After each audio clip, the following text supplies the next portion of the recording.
Bryant on the sidelines, joined by Minnesota head coach Glenn Mason. Coach, a very mobile quarterback starting for you today in Billy Cockrum and not Andy Persby. What kind of challenges can he offer this very aggressive Michigan defense? Well, you got to be good. I don't care what kind of quarterback against Michigan. You know, like I said, this is a good Michigan team, defensive team, but when hasn't Michigan been good on defense? Glenn, you talked about all year with your team, the season being a marathon, not a sprint, not to get too high or low with a win or a loss after that huge, unforgettable victory you had against Michigan State last week. Can you overcome that and get focused for Michigan? Well, you have to. Like I said, it's a marathon, not a sprint. Either you're committed for the long haul or you're not. If you're committed, you hang in there and do whatever you got to do. Good luck to you. Thank you. Guys, back upstairs. All right, and his counterpart, Lloyd Carr, winner of the national championship a year ago, most of the National Coach of the Year honors, and a 34-10 mark in his fourth season in charge of the now number 22 rated Wolverines. Minnesota won the toss. They elected to defer, and Adam Bailey, last week's hero, is set to kick it deep. Justin Fargas is waiting for it near the goal line for Michigan. Series long dominated by the Wolverines, 24-3 in Ann Arbor a year ago, and Minnesota looking to sweep the Michigan schools for the first time since 1967 if they can pull the upset today. This will be unreturnable for Fargas, who thought about it briefly, and Michigan will start from their 20 with a lineup including Anthony Thomas, who ran very effectively, very hard last week. Fargas hurt much of the game. Brady was the player of the game, and Aaron Shea is the fullback for the Wolverines. Ty Streets, 2 touchdowns against Indiana. Tooman, the All-America tight end, and Marcus Knight is the other wideout opposite Ty Streets. John Jansen may make a lot of All-America teams this year. He is a semifinalist for the Lombardi Award. Up front with 4 sophomores, Backus, Hutchinson, Brandt, and Williams.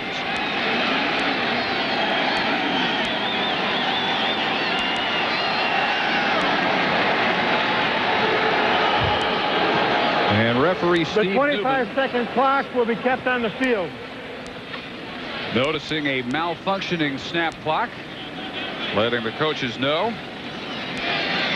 An immediate advantage to Michigan, Dave, because Brady's been playing, Cockrum hasn't. They have to field the 25-second clock. They won't have anything to look at. An official's keeping it on his wrist. Michigan's out here in 2 tight ends. What we used to call a deuce formation, 2 wide receivers to one side, 1 back, 2 tight ends. And the referee is still struggling with technology here. Well, as you saw, it's come on, but it doesn't show the proper amount of seconds. The play clock at 25 seconds, not 30. And I'm assuming if they could set it to 25, they long since would have. Well, maybe they think it's supposed to be 30. Well, they should now, so Michigan's going to re-huddle. And now they've got it at 25, and maybe we are at last set to go. There are Goblins in the Metrodome, and they're at work early. And now, Knight and Streets both come wide right.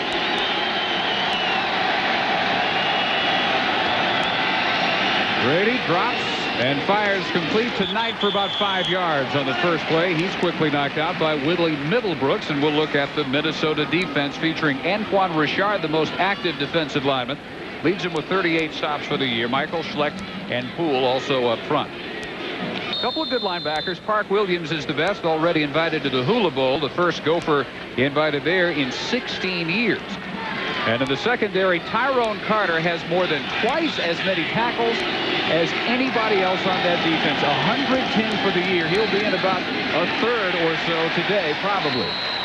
Anthony Thomas off tackle, only a couple. And Richard is in on the stop for the Gophers. Critically important to the Wolverines today is their offensive efficiency. It has not been what it should be through the year. There's the turnover margin. They're at -7, 102nd in the nation. Last year, they were +9 for the season, which was 15th, meaning they took the ball away more times than they gave it up. This time, they're losing it more than they take it away on defense. Very uncharacteristic of the Michigan team. They go offset I on 3rd and about 3, and incomplete, intended for Ty Streets. Little slant in, looked open, 3 and out, Michigan. Yeah, Glenn Mason and David Gibbs the head coach and defensive coordinator of Minnesota, respectively, have said we're going to stone the run on first down. We're going to guess right on second down, we hope, and then we're coming after them on third down. Their strategy's working so far. First punt by Jason Vinson is fair caught with markers down. Luke Leverson had some people too close to him, perhaps, at a 36-yard punt. Yeah, Justin Fargas, number 34, loves to play football. He's the great running back, the true freshman, loves to play football, cover kicks, everything. Here's the call. It's on Justin. Interference with the right to catch a punt unhindered. He was in the way of Luke Leverson. The 2-yard margin. Interference, violation of the 2-yard belt against the kicking team. Penalized 5 yards from the catch will be first down. Gophers start off all the way up at their 42 with Billy Cockerham earning the start this week. They are thin behind him. Andy Persby, who has been starting, is really banged up. And they pick up the blitz. Cockerham keeping it himself to midfield, a gain of about 8 yards on first down. The rest of the lineup, in addition to Cockerham, Thomas Hamner, their top running back, but Cockerham needs to not only be effective but stay healthy today. They don't have a true quarterback behind him. Leverson has been a star all year, especially the last 3 weeks, averaging 10 catches over 100 yards per week. And the offensive line featuring a sophomore from Plymouth, Minnesota, Ben Hamilton, who has started every game of his career, already the best they've got up front. This time Cockerham keeps after a fake reverse, and Cockerham showing the problems he poses a defense. He keeps for a first down to the Wolverine 46-yard line. Michigan's defense hasn't quite been what they were a year ago, but they're getting there. Rob Renis, a returning starter, junior out of Holland, Michigan, at nose tackle in the 3-4. The linebackers feature not only Sam Sword, but Ian Gold, who has been spectacular, the fastest defender they've got, and he has averaged double-figure tackles most of the year. In the secondary, Tommy Hendricks may get some All-America mention. Marcus Ray missing his last game. He returns after his suspension next week, finally. To the air and batted down, intended over the middle for Leverson. Now, Billy Cockerham, noted more for his running than his passing, but his passing stats aren't bad. He's 55%, 6 touchdowns, only 2 interceptions. More important than trying to match those numbers, he's got to stay healthy today. He really does. Ryan Keller, the backup quarterback, has been playing wide receiver, and he's a good quarterback. I know because I coached him, but he hasn't been playing the position. So Cockerham needs to stay in the game. So far, he's showing great composure and quickness. Have him in the gun. Steps up. Avoids pressure. Chased by James Hall and Renis, and has another Minnesota first down. 13 yards chased out at the 33. Michigan saw this all last week from Antoine Randall. Number 99, Jake Freisinger, is clean on Cockerham. This is something that you can't teach people. This kind of ability, this kind of peripheral vision and agility, and the capacity to get down the sideline and out of bounds at an appropriate time is what Cockerham brings to his football team. Michigan looks sluggish to me in the early going. Definitely did offensively in their 3-and-out possession. This is Thomas Hamner. Gets a block, turns the corner, and close to another first down, unless they mark him out of bounds back a few, and they will at about the 28. Hanny Jones and Dwayne Patman got him there along the sideline. Really good block here by number 81, Vivi. Backup tight end. He's got the corner here. Hamner's got the corner because Vivi keeps his feet, drives his man all the way on the ground. And it's very difficult to block Hendricks that way, even though Vivi's a big guy. Tommy Hendricks, number 41, the strong safety, or rather free safety this year, is very difficult to get on the ground. Gophers showing the eye, and again it is Hamner. This will be close for the first down, needed to 23, and that's where Freisinger brings it down. Ryan Keller is a backup wideout who has been taking snaps for the first time in weeks at quarterback, which he hasn't played in the game since 1995. He redshirted in '96 at Kentucky for you, and then transferred here to Minnesota last year. That's right. Ryan's extremely bright, but the quarterback position in particular requires a lot of reps, and if he should have to come in and play quarterback, they'll have to really reduce their package. It is enough for another first down. Quarterback draw all the way for Cockerham. And he has posed the expected defensive challenge on this first series at the 18. An early look at Pitt Syracuse, Larry Beal. To the 15. And it will be 3rd and 3. James Hall, the rush outside linebacker, first hit for Michigan. Ben Hamilton, number 55, the center right here, does an excellent job. He has a zone block. He comes in the direction to his left to pick up whatever comes there. Defensive lineman slats down. He seals off the hole, gets him in a position for a 3rd and short. Minnesota, to use football terminology, is taking it to the Wolverines. Right now, they are the more aggressive of the two football teams.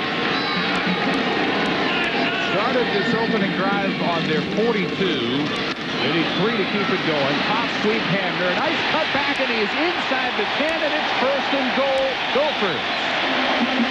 They are just knocking them around. There are too many Michigan people on the ground. That time, Josh Williams, number 91, defensive tackle, simply was cut down on the ground, opening up a big hole. Hamner found it. He was patient with his blockers. Coach Mason's encouraged. Look at those eyes sparkle. That's fun. But inside the 20, only 31% of the time have they scored 6. Settling for too many Adam Bailey field goals.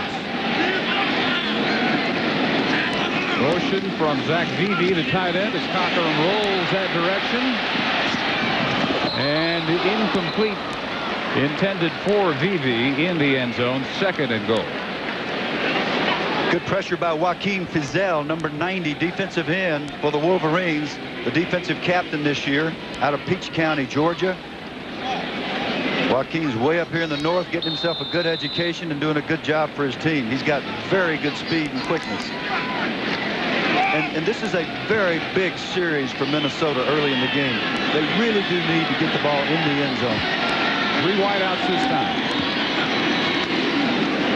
And they run Hamner on a draw. Hamner, couple of jukes and a lean, and did he cough it up after he was down? It looked like it, and they will say he kept it after 2, and it remains Minnesota ball. 3rd and goal from the 2. Another tackle by Hall. Coach Steve Loney told us in our interview sessions yesterday, we believe that we can do draw-type blocking. Watch the offensive linemen set up as if for pass here. The defensive linemen come to rush. They're very sluggish. They're not getting off blocks. They didn't particularly fly up the field the way I thought they had. They just locked on the blockers. Didn't get off. Hamner exploited it, took it to the 2-yard line. Nice work. Good offensive planning by the Minnesota staff. 2 tight ends in the eye. Play fake. Cockerham. Chased and dropped at the 6-yard line by Dehaney Jones, and the Wolverine defense finally comes up with the play. And Cockerham has yet to get up.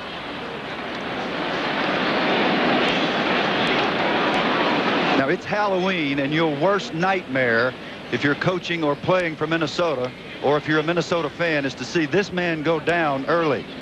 Ryan Keller, number 1, is already taking his gloves off. In Thursday's practice, he took his receiver gloves off when he stepped in at quarterback, and he'll do a good job, but the package will be extremely limited as he comes in. He's the only backup quarterback for today. There are 2 linebackers on the Michigan squad that could probably run Cockerham down. This is one of them, Dehaney Jones, number 55. The other one's number 20, Ian Gold. They were the 2 players, I felt like, that really contained the great Antoine Randall L for Michigan a week ago when Indiana came to town. Well, while they look at Cockerham, let's check in on West Virginia early on. Larry Beal. All right, Dave. Goes by without a special teams touchdown by Virginia Tech. Cockerham made his way to his feet. Now comes Adam Bailey, kicking at the same goalpost through which he defeated Michigan State a week ago. From 23 yards out of the hold of Ryan Rindles. Bailey. has an early 3-0 lead on the board for Glen Mason of Minnesota. Impressive opening drive by the Golden Gophers in the Metrodome. Settled for 3, and Billy Cockerham during the interim has been loosening up, apparently okay.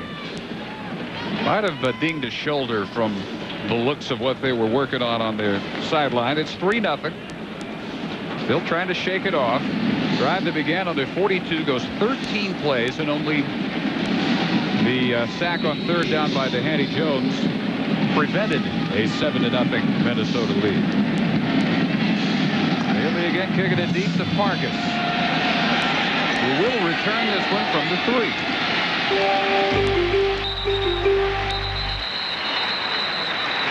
Brings it back 21 yards. One more look at what happened on the third down roll. Danny Jones, number 55, has such marvelous athletic ability. He runs like this guy runs. We mentioned Ian Gold, who had such a great game a week ago. Those two backers really cut down on quarterback scrambles for that Michigan defense. Wolverines from the 24 go play action and deep, and Brady looking for Streets, has it inside the 20 with an angle on Craig Scruggs, and he made it to the end zone. Touchdown, 76 yards, Michigan. That is the best throw that Tom Brady has made this year that I have seen in all the films I've studied, whether it was the Michigan State game or whether it was the game a week ago against Indiana. This is a great throw of a football.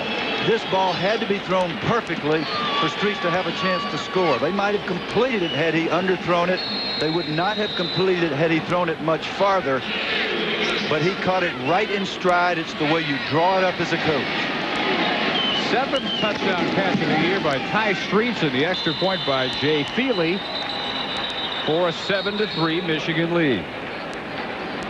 With the marker down. So hold on to the PAT on the scoreboard, and it is going to stand. Offsides against Minnesota. Just exactly what Minnesota could not afford. Point count. All right, the extra point counts. Just exactly what Minnesota did not want to see happen. They come out here. They have the enthusiasm. Michigan is obviously flat. Here's a play action. Great fake. Great work by the men up front. Ty Streets adjusts to the throw. The throw is perfect. The route is a skinny post or just a slight post pattern, meaning he's headed toward the goal post. Craig Scruggs, who's been playing so well,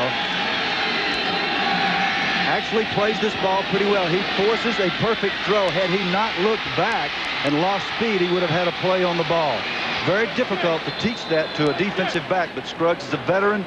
He understands now that when you look back, you lose just a shade of speed, and that's what allowed the thing to go the distance. And the 76 yards is the 4th longest completion in Michigan history.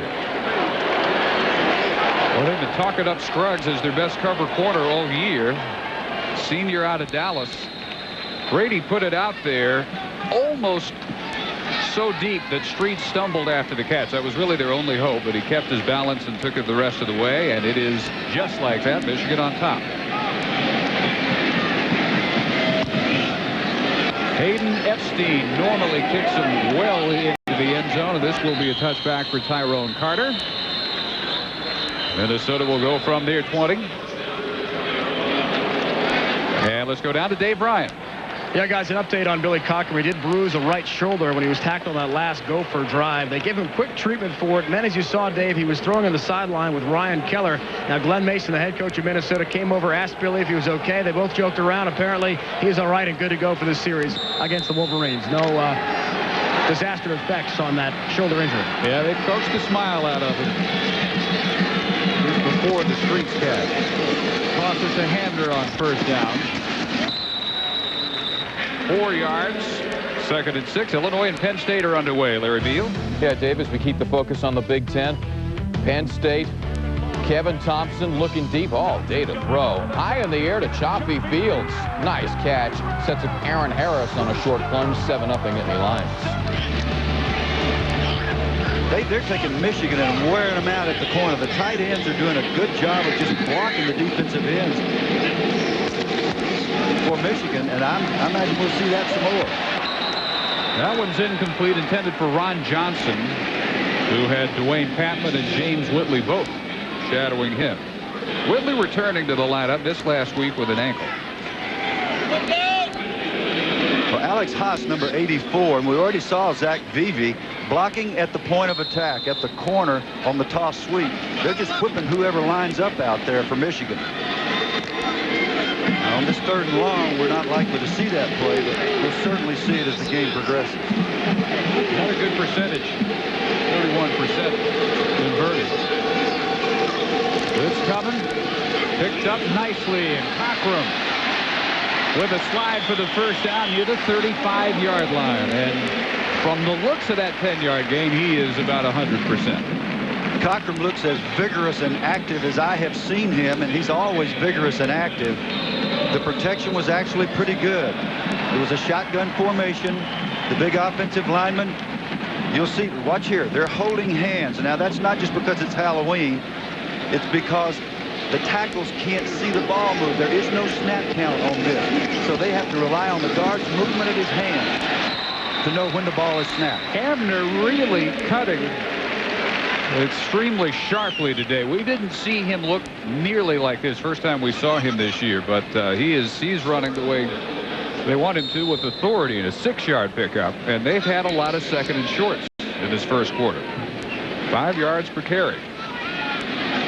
Michigan's defense has been outstanding the last 5 games. They just gave up essentially no points in the second half and very few in the first, but they are not playing with their normal vigor right here.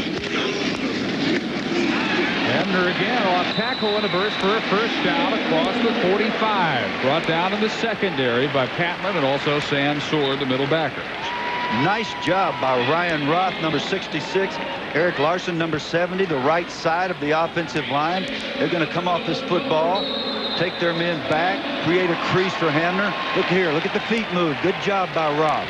Young redshirt freshman. Off to a good start in his career.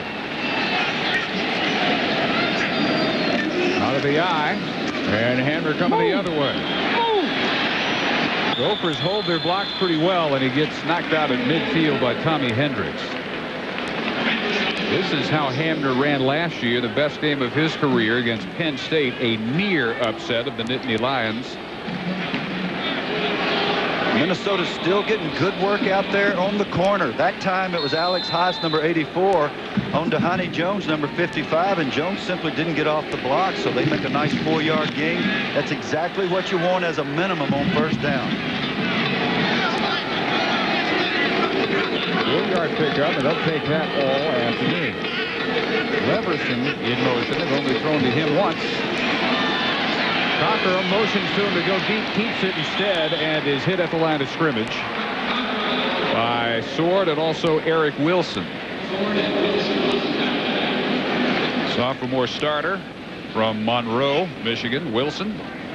Also back up for Arenas at nose tackle. He's busy this year, and Cockerham looking at a 3rd and 5. Yeah, Coach Glenn can't be too happy with Cockerham running all the time. He needs to go ahead and set and throw on rhythm. It looks like he may be a little hesitant with his reads and a little bit resistant to actually throwing the ball in there on those curls and hooks.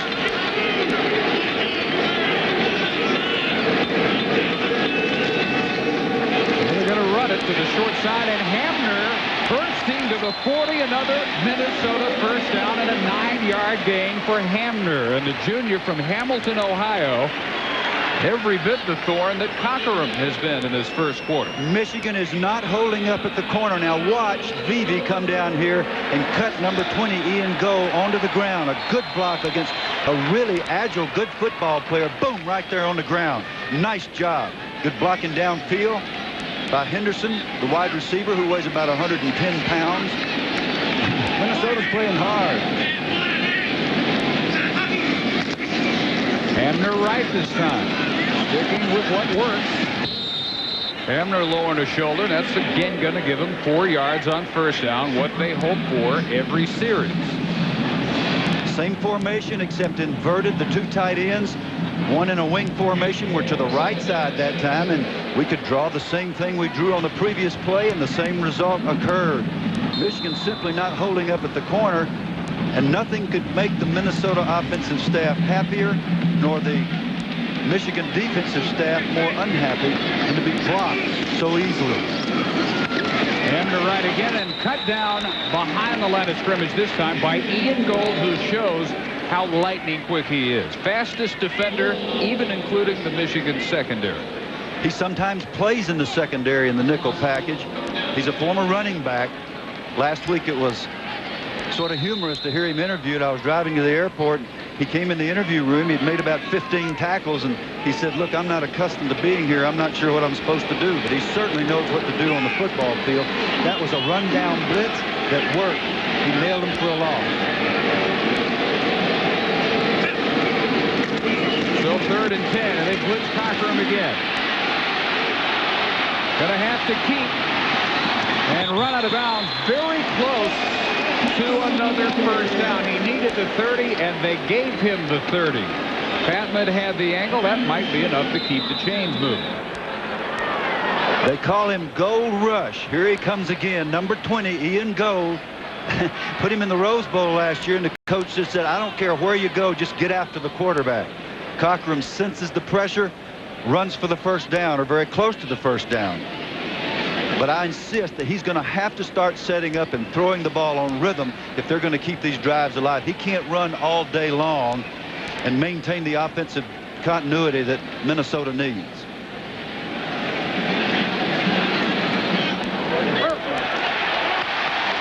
Got it.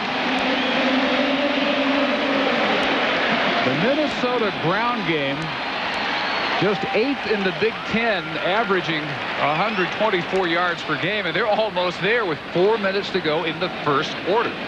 This is coaching. What Steve Loney and Glenn Mason have done, Steve's the offensive coordinator for Minnesota. They found a formation with the two tight ends to one side. Here it is again, that Michigan has not dealt with successfully.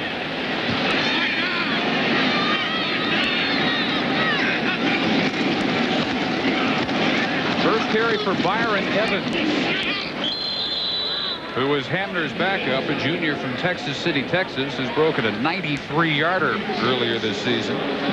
Also missed a couple of games, and he has stopped for no gain. The wingman in all cases has been number 81, Beebe. The tight end on the line of scrimmage is 84, Haas. They're the two tight ends, the two top tight ends for Minnesota. Beebe's having a career day. He's knocking everybody down when he blocks film. He just knocked Jones down again. Wideout Hamner is back as the lone setback. And has it on the draw. Right up the gut. Almost enough for another first down. Give him 9 to the 21. Beautiful play calling. Steve Loney, offensive coordinator for Minnesota. Here comes Michigan. They're going to explode off the ball and get to the quarterback and make him scramble and get him on the ground again. And suddenly Hamner's going the other way on the draw. The plan is working. It's 3rd and short again. James Hall was up the field so fast he was 10 yards from the ball carrier when it was handed off. And a timeout called by the Gophers. 2:55 first quarter. Minnesota led early. One play got Michigan the lead. Minnesota tries to get it back. Steve Loney, the offensive coordinator for the Gophers. Not hard to find Steve in that picture. If the rest of his plan works as well for the rest of the day as it is now, this is going to be a very intriguing matchup. 3rd and 1. First man through. Close to the 20 was Evans. I'd have to unpile them and measure them. Minnesota, Bill, has now run 27 plays to 4 for Michigan. Of course, one play, 76-yard strike last time they had. I was about to say, however, the scoreboard says 7-3, and that's what counts. And that time, Michigan did take the battle to the Gophers and knocked them back and prevented the first down. Now they're going to have to try it again. And I think this is a good call on the part of Minnesota. They need touchdowns. They don't need to be kicking field goals every time. They're not going to get down a whole lot of times in this area. Adam Bailey never budged. They need inches on 4th down. And it's Hamner crowded over there. get the corner turned, and Michigan holds. It's called a sense of urgency. A defense has been getting knocked around. They rose to the occasion. Awfully frustrating for Minnesota. 2 long drives have produced only 3 points. And Hanny Jones has had the 2 biggest stops of this game so far. The sack of Billy Cockrum forcing the field goal, their first drive, and he chases down Hamner here. This corner has been blocked all day until this play. Eric Larson loses his man. Fizel, who takes up the fullback, allowing Jones to get to the ball. Anthony Thomas trying to get the corner turned. It's about 5 yards before he runs out of real estate over there. Tyrone Carter helping force him out. And Anthony Thomas did not take well, Bill, to be left home 2 weeks ago and missing the Northwestern game. That was when Fargas starred with 120 yards, and Thomas came back as Fargas was shaken up last week and ran the best he has all year, and so he has earned the start today. He ran like the A-train he is. He doesn't like that sitting at home. He may not have to do it again. They left him home because he had a bum foot, not because he wasn't playing well. Brady hit on the blitz at the 15-yard line. Sean Hoffman got there first. They also didn't get the playoff. I think Minnesota got a break here in that the officials did not call the fact that the 25-second clock wound down. This is something that Brady should have seen. The middle linebacker Hoffman moved over off the open side. There's no blocker for him unless the center can get himself out. Neither did Brandt, the center, see it, nor did the quarterback. So Hoffman came clean and simply knocked Brady on the ground. He hadn't gotten him. Then Mesra's fellow linebacker was there as well. So 3rd and 16. And again, they don't get it off in time. This time, they catch it. Play to the snap. Delay game on the offense. 5-yard penalty remains. Good ball. Lloyd Carr has been bothered all season long by mistakes like this. Mental mistakes, mistakes of execution. You just can't imagine how frustrating it is to have your veteran players, and Brady's now a veteran. You can't say this guy's young anymore. The guy's a junior. He's been playing 6 games. But the whole team on offense has been doing this kind of thing all year.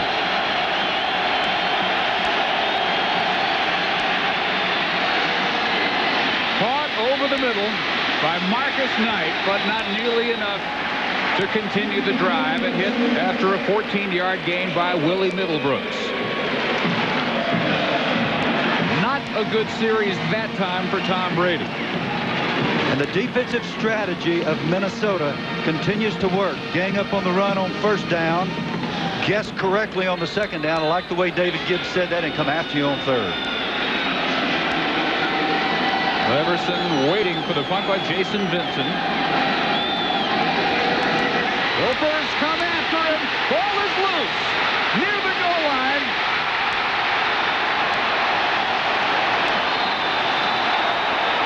And no signal yet at the bottom of the pile. There is a flag down. One of the Wolverines tried to kick it while it was rolling loose near the goal line, and they're still unpiling it. Touchdown, Minnesota.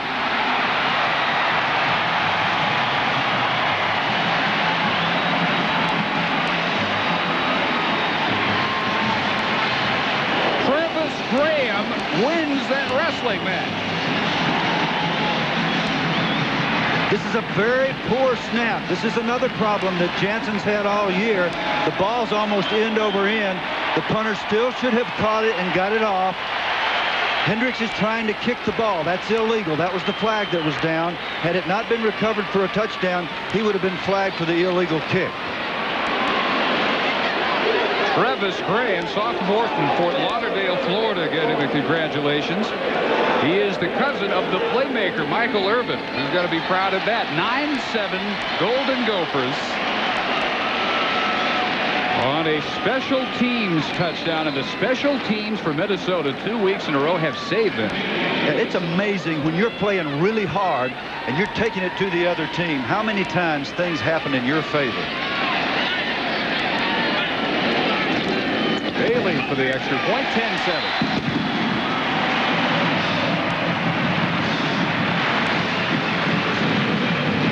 Quick strikes. Lloyd Carr's had 1 for and 1 against, and he's hit both.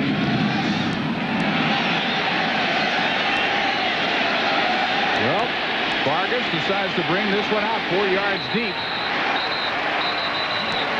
And is run down near the 20-yard line by Tyrone Carter. Guess who? He even does it on the special teams. Little Tyrone says, I've just always been blessed to be in the right place at the right time. We said, Tyrone, how do you make all these? You got more tackles, more than twice as many than anybody else on the team. He said, well, I've just been lucky all my life in the right place at the right time. That's luck, right? As if he didn't have to hustle and work with that giant frame of his to make all those hits. At 5'9", 185. Strong safety. Thomas tried to squeeze through right tackle and driven back by Park Williams as the first quarter comes to a close, and a big play for both Michigan and Minnesota in the first quarter. Special teams providing the big play for the Golden Gophers, and a 10-7 lead. As we start the second quarter, they trail 10-7 and have it on the 21, second down and 9. Blitz comes and has Brady again.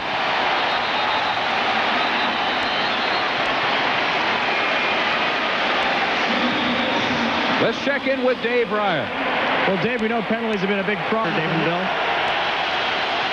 Ezra and Fleck combining on that sack, and here's 3rd and long for Brady. Incomplete, in and out of the hands of Marcus Knight.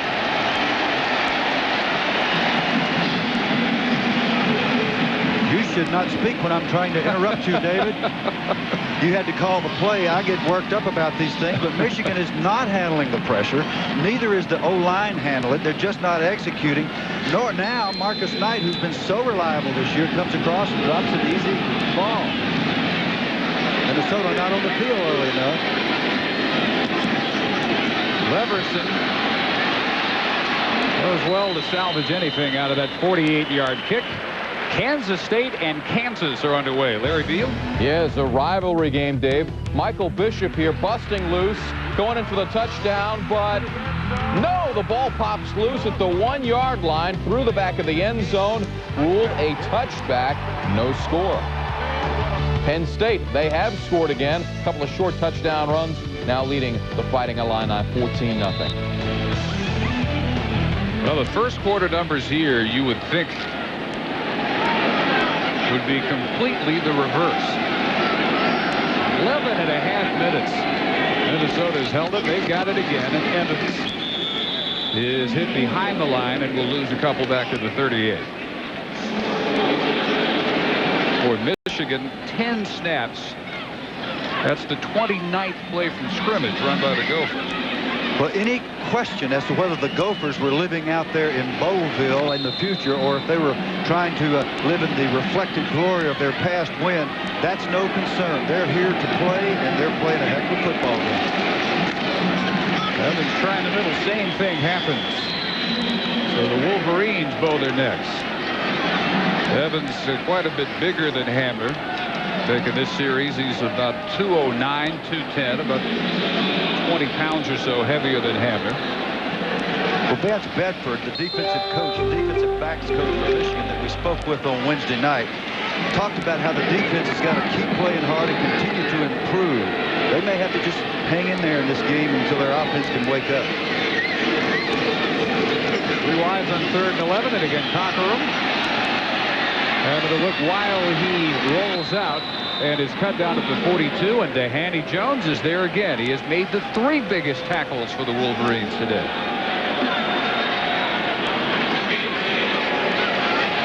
Dehaney Jones has the athletic ability. Watch him mirror the quarterback. He's not dropping to a zone. He's not covering a man.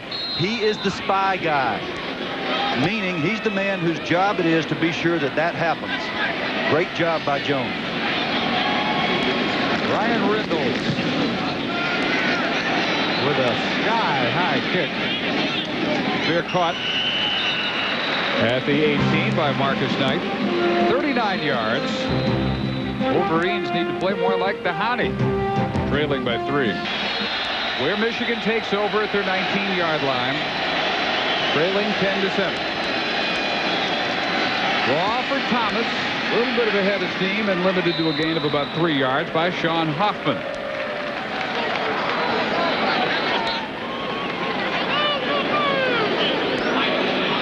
For the Michigan offense to be what they're supposed to be, they've got to be efficient. First down efficiency, more than 4 yards.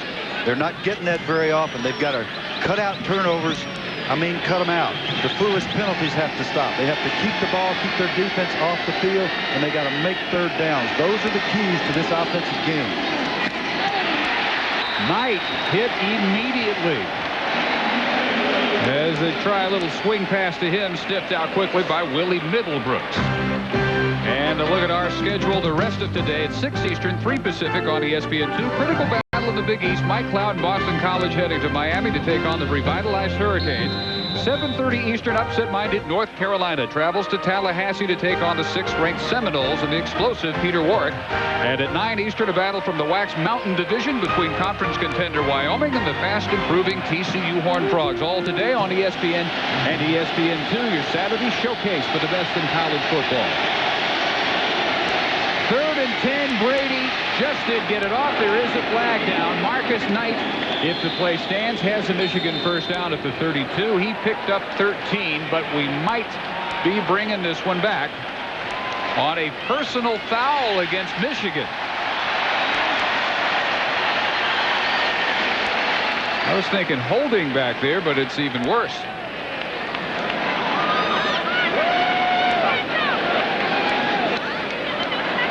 Steve Newman, our referee.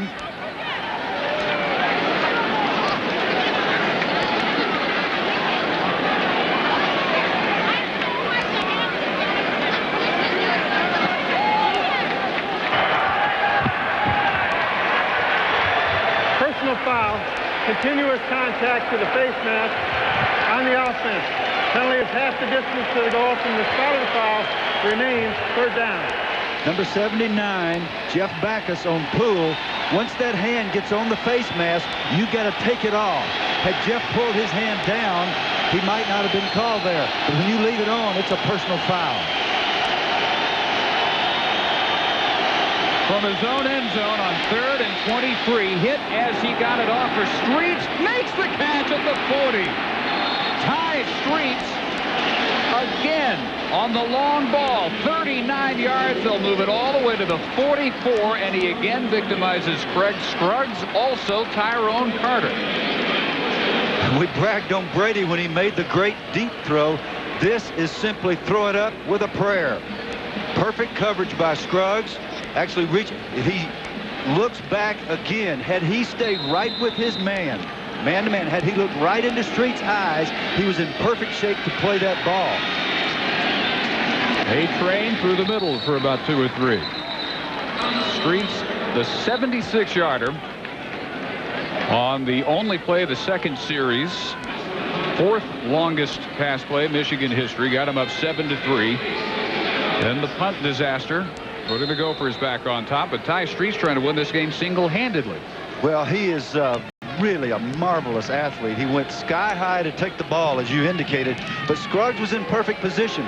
He's looking back in man coverage. That almost always gets you into serious trouble. Well, moving across the line was John Schlecht, and we'll see if he was drawn offside.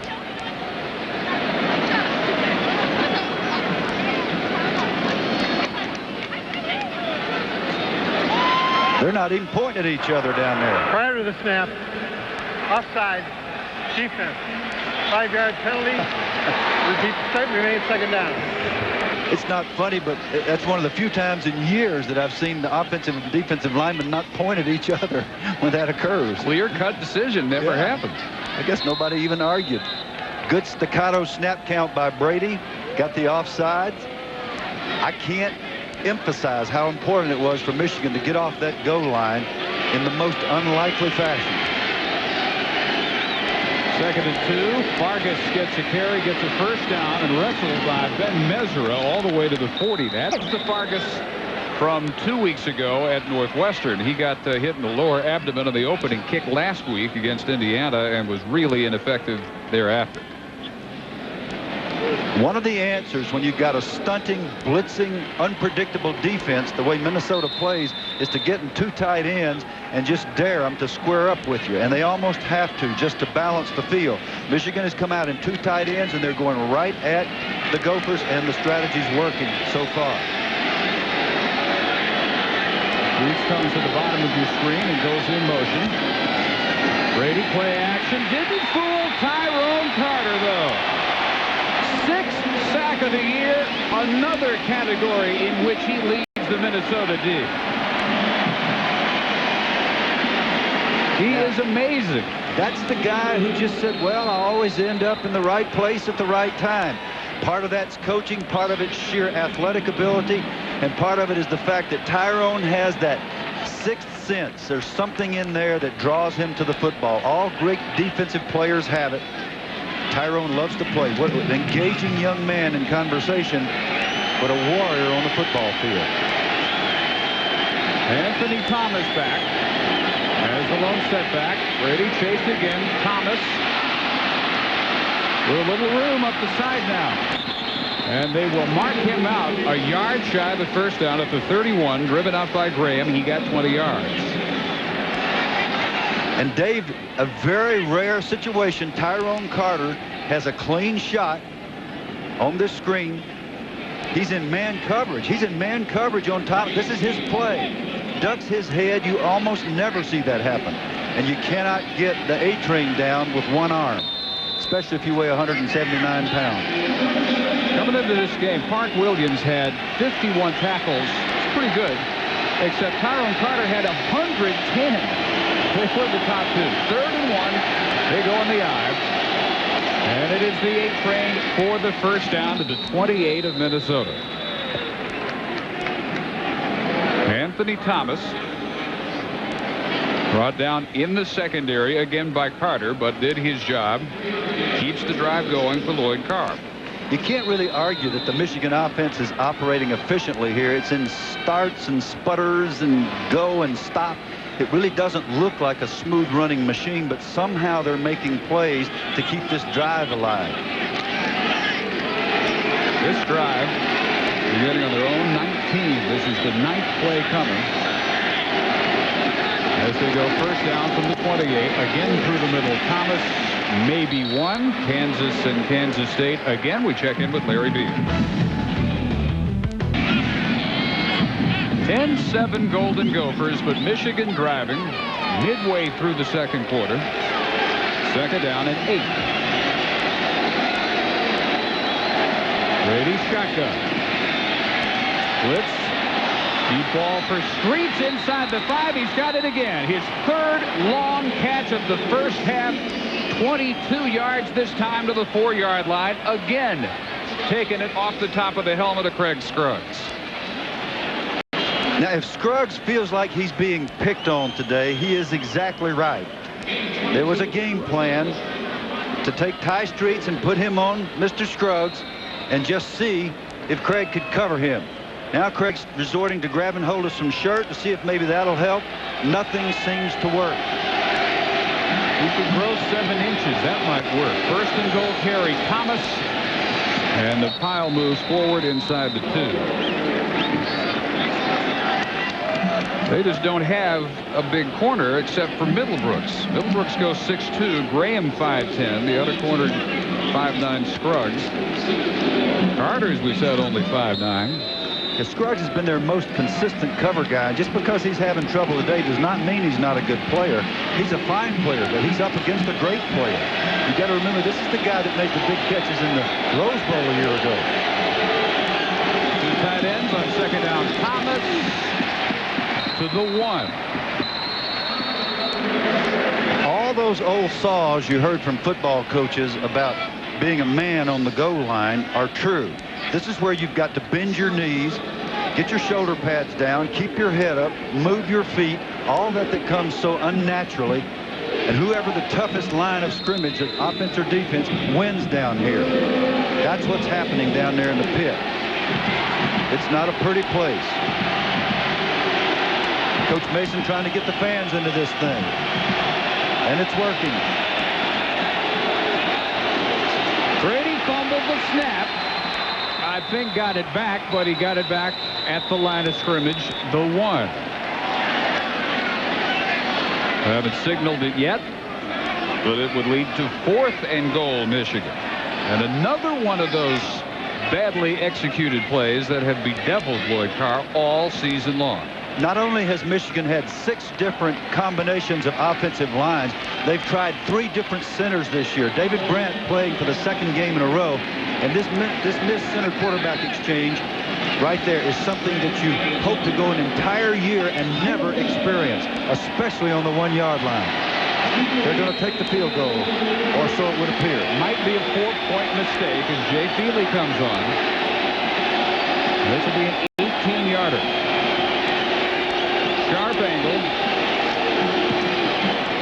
Brady the holder, and the kick is good. So they at least get 3, and they tie it up at 10. 5:14 to go in the first half of a good one for the Little Brown Jug in Minneapolis. In points, he has 3 catches, 138 yards. And the big one on that 14-play scoring drive to set up the Jay Feely field goal to tie it at 10. His career high is only 12 yards away, 152 years ago against Northwestern. Might get it here the first half.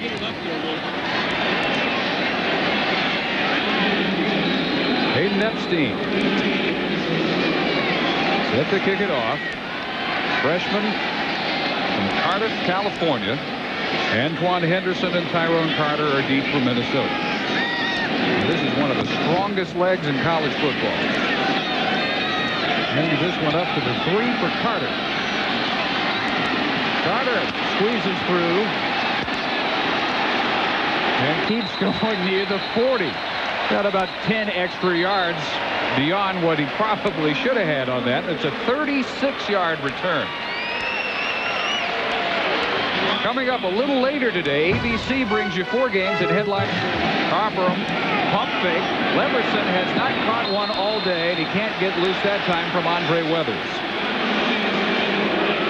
And the fact that Luke Leverson has been shut out this late in the first half is a big surprise and a big victory for Michigan.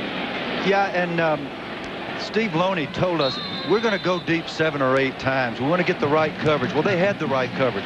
Leverson, had he not tripped over Weathers' foot there, had a chance to catch that ball and go all the way. That ball will be thrown again and again. The pump fake and the up route. Gophers have been getting it done on first down. Jones coming on a blitz. Andrew goes the other way with a toss sweep. For only 1. Vatech, West Virginia. Larry Beal, an update. Yeah, Dave, big battle. Michigan can decide its fate in the Big Ten if they win out.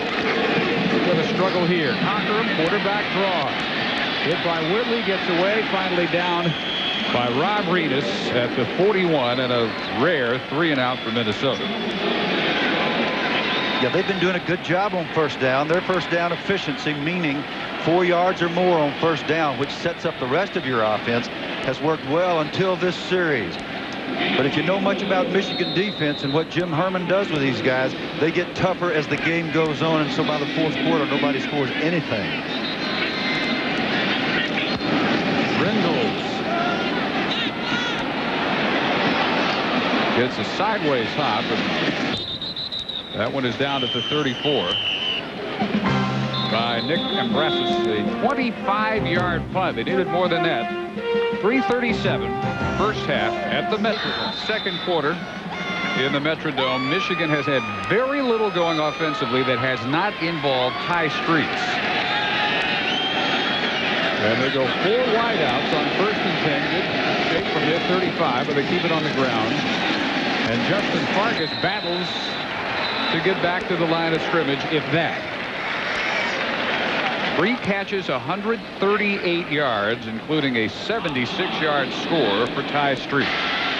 Very difficult to cover a big guy with this kind of speed. Ty Streets is an expert at adjusting to the deep ball. Both these plays indicative of perfect concentration. Very good play by Streets. He's kept his team in this game. Great drop. And the first time all day he's looked at Jeremy Tooman. He has a 6-yard strike to his All-America senior tight end. Sean Hoffman on the coverage. Tooman has not figured into the Michigan offensive scheme this year nearly to the degree he did with Brian Griese last year. Well, they're not even running the same kind of play, and that I don't understand. The bootleg, the naked bootleg that Brian Griese made really famous, along with Tooman, you don't see very often. It's very tough to cover.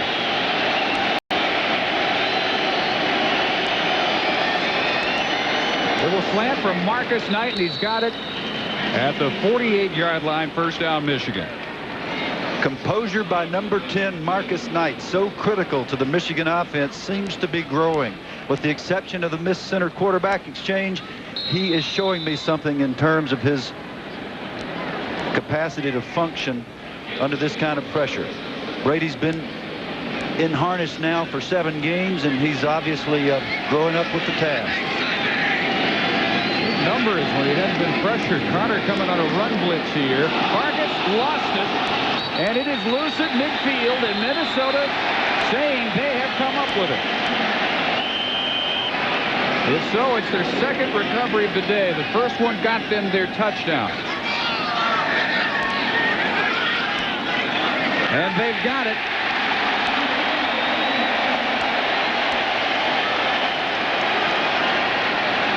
Dyron Russ, defensive tackle. There are essentially 2 kinds of fumbles. One is a careless fumble, another is a contact fumble where a headgear simply knocks it out. That's a careless fumble. Fargas has been great at ball security. In this case, he does not lock up. He lets the ball come down to belt level. Out it comes. From the Michigan 49, the Gophers go sweep for Evans. Power running. Byron Evans to the 42. I love Russ's nickname, Yum Yum, which is probably what he said when he saw that ball rolling his direction. Yeah, he ate that thing up. I just can't emphasize too much how well Minnesota is blocking at the corner. Their tight ends are outstanding in this game as blockers. Haas and Beebe, 84 and 81. Evans behind the line this time at the 45. Tuesday night, tip off the college basketball season with Dick. And you think Richard will appreciate that? Absolutely. 3rd and 7 after the loss. Cockerham, they are wise to his ways now. Not nearly as much room to scramble as he had in the first quarter. Joaquin Fizel tripping him up. And now, with 33 seconds on the 45 of the Wolverines, they allow the clock to run. Michigan may or may not get a punt here. Minnesota has 2 timeouts. What I'd do is let it run down to about 3 seconds and then put the Big Ben in and throw it in the end zone. There's about 8 seconds difference as they let the play clock expire at 7 seconds. And coming up, the National Car Rental Halftime Report with Larry Beal, covering, among other stories, the Kansas State-Kansas in-state rivalry, Halloween hijinks, and other stories. 7 seconds to go. Decided to do exactly what you prescribed. They're going to keep it, and on 4th and 7, throw it presumably as deep as they can. Hoping time runs out with a touchdown pass in the end zone. Hall coming on a blitz. Cockerham lets it go. And at the 8-yard line, I think that is intercepted, and it is Andre Weathers who comes down with it for the Wolverines. Worth a shot. Didn't quite work for Glenn Mason. One of the few things that didn't work against Lloyd Carr's number 22, Michigan. A terrific first half in the Metrodome. 10-10 as we send you to the studio. Close. Epstein again set to kick deep to Henderson on the left, Carter on the right. second half is underway, and this will come down at the 6 to Carter.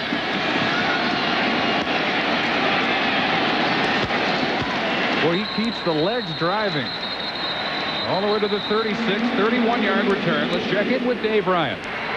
Well, Dave and Bill, a few moments ago, I talked with Minnesota head coach Glenn Mason. He started off by saying his team is having an absolute blast out here, taking on and competing with the Michigan Wolverines. But as far as X's and O's goes, he's very concerned about Michigan's big pass plays to tie streaks. He wants his own passing game to improve.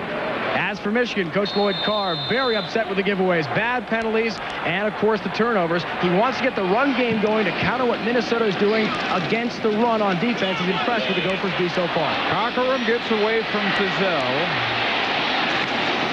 Looked at Leverson, but he is still looking for his first completion. He has been very wary of delivering any pass. He's looking to run first, pass second, isn't he? As many good things as Minnesota has done, they have not gotten Cockerham comfortable throwing the ball. Sam Seward's going to have to be careful. That was a legal hit, but it was close. He's got to force himself to set up and go ahead and unload the football and give himself a chance at a passing game. He is 0 for 6 through the air. Draw play on second down, and Thomas Handler loses to the 34. He's buried under Rob Renas and Tommy Hendricks, who is coming from strong safety. 3rd and 11. The Michigan defense all year, much different unit from the first half to the second half, when they are almost impenetrable. In the conference play, in the Big Ten, they've given up a grand total of 1 field goal in all of the second halves that they've played. Short drop. Finally has a completion, but only to the 40-yard line, where Ron Johnson, a freshman from Detroit, has it. The 3-and-out to start the second half. Here's what Michigan defensively has done in the second half in conference play. This is a total in all 4 games, 16 first downs, 3 points, and just about impossible to sustain drives against. Knight is back waiting for Ryan Reynolds to kick it to him.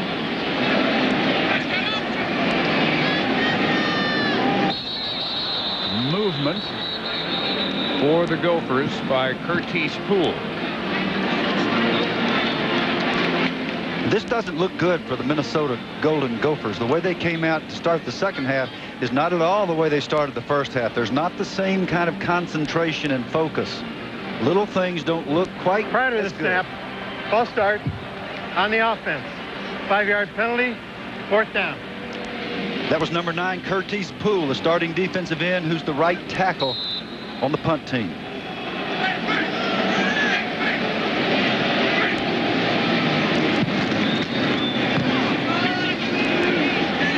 By far the best kick yet by Rendles. Fair caught. 24-yard line, a 42-yarder. Michigan offensively has had very little that hasn't involved tie streaks. Brady looked to him again and laid him out, and that time couldn't connect. Now, in the first half, 2 turnovers, 2 penalties. 4 out of 10 times they got 4 or more yards on first down. Yeah, that's simply not good enough. I don't even have to say that. That's not at all what Coach Carr, Coach DeBoer are looking for. And who knows how you push that magic button. What is it that wakes these players up? They're all high school All-Americans. They're all great athletes. Ezra coming. Got it off for Thomas, who was cut down by Tyrone Carter for a loss at the 23. And what did little Tyrone do? He kept his head up. He drove about thigh level or just below thigh level on the big guy, the A-train, and he got him on the ground this time rather than trying to blow him up the way he did the time before when he missed. So much fun to watch Tyrone play football. You just wonder if he's going to end up with 1,000 tackles this year. Already got the school record for solo tackles. Second in the Big Ten this year, total tackles. It's 3rd and 12. Reach, top of your screen, Knight inside of him. Brady with time. And again, misfires intended for Ty Streets, who he didn't miss really at all in the first half. Number 46, Rufus Smith, has played extremely well. He's the guy that got the hit. I think Brady is a little nicked his left shoulder the way he's holding his arm. Watch 46, good swim move on Mark Campbell, the tight end. Tight ends have a tough time with defensive ends, and a little ricochet there on Brady. Leverson is driven back inside his 30.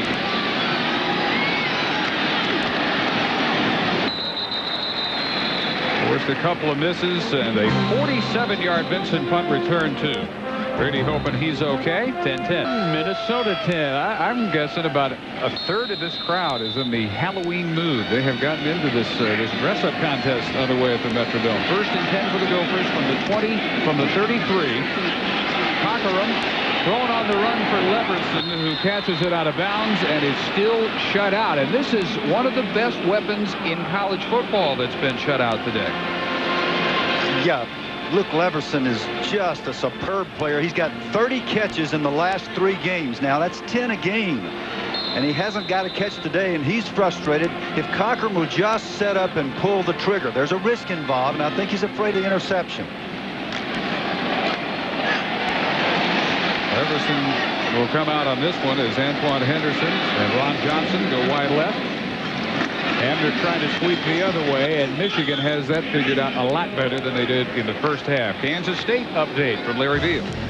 Kansas to the top 10 3 years ago. Their first 10-win year in 90 years, a number 9 ranking. After the 95 bowl season was all done. Pull off a similar feat here in Minneapolis. Cockerham keeping it. And a flag thrown way back at about the 21-yard line as Cockerham is run out at the 36. Yeah, something happened back there between Thomas Hamner and one of the Michigan linemen, James Hall, 56. It's a holding call. Tailback got a little overactive in trying to get the big guy off his quarterback. Glenn Mason said very different taking over this program. At Kansas, there was apathy, and at Minnesota, there's no apathy. There was just frustration. There already were people here that cared a lot about football, but they had gone so long without success. He also said he was surprised when he got to Minnesota. Here's the call. Holding on the offense. 10 yards from the start of the foul. Replay 3rd down.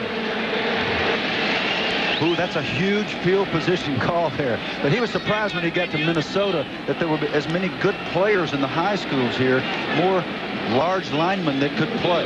And when you watch their squad at practice, you can see they got a lot of fine young players that are going to be big enough. I don't know if they're fast enough, but they certainly look the part. How big is that penalty? It's 3rd and 32 from the 10.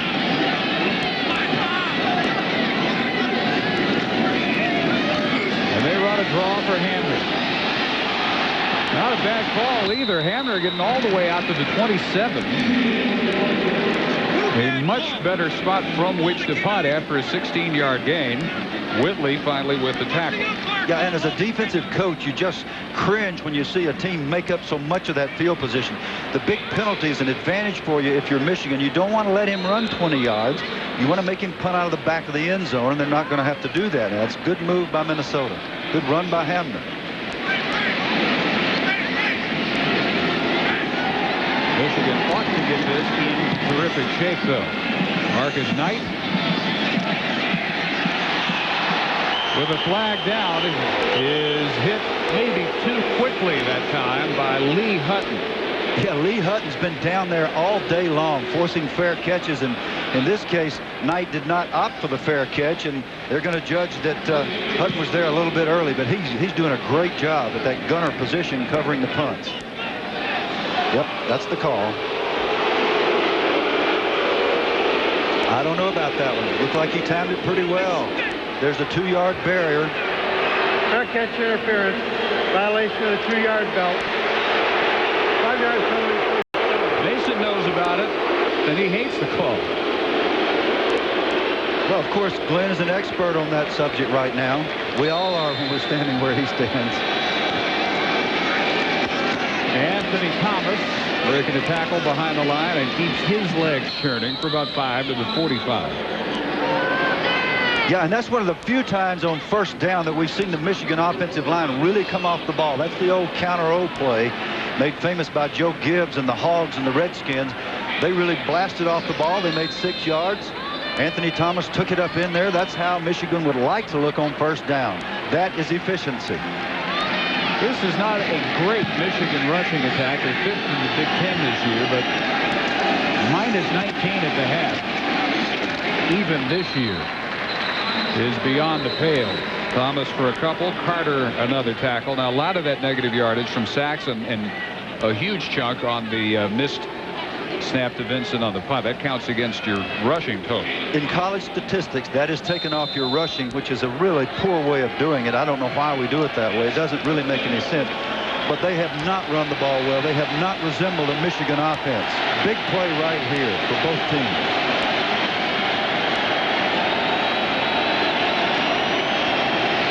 Slant it is broken up, and it was almost picked off by Carter. What did he say? Oh, I'm just lucky. Right place at the right time.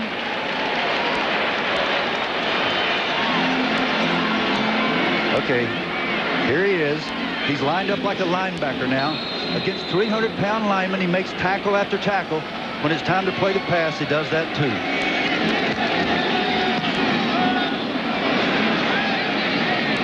A high kick by Vincent is fair caught by Leverson. And, of course, the Minnesota fans say we'll throw the flag on Michigan. 34-yarder. 9:08 to go, third quarter, 10-10 game, Minnesota and Michigan. We're joined by Clem Haskins here on the sideline, the head coach of the basketball team at Minnesota. A great honor for you this summer as you're able to win the gold medal at the Goodwill Games in New York City, and you're honored at halftime with that great photo from the Regents here at Minnesota. Tell us about that honor. It must have been great for you. Well, it was a great performance by a group of young men I was really very, very proud of. And I want to thank USA Basketball for giving me an opportunity to coach the teams. It was a fun summer for me. Dave, let's go back upstairs for play. We'll come back and talk with Quincy Lewis in a minute. All right, Gophers go from their 19-yard line. They have not picked up a first down since the first quarter. They gained only 30 total yards. They run Hamner, who was so successful in that first quarter. Dave Ryan, please continue. All right, Dave and Bill, thanks. They're also joined with Quincy Lewis, the star forward and the captain of the team. Quincy, international competition playing the Australians. The veterans in the gold medal game must have helped your game a lot. How does that get you going for your season coming up? It's a great motivational tool, you know, going away and winning a gold medal for USA and bring that type of motion back to our team and trying to distribute that to all the players and tell them how important it is, basketball in the United States. It's just a great victory for me and for everyone who played. Well, you guys certainly did a great job. First of all, the NCAA Final Four, then the NIT Championship. Good luck next year. Well, thank you. Coach, thanks for joining. Thank you. My pleasure. Back upstairs, guys. We got 2 flags, one thrown after Cockerham had delivered his pass along the sideline. Might have it late here. We also had one thrown in the secondary.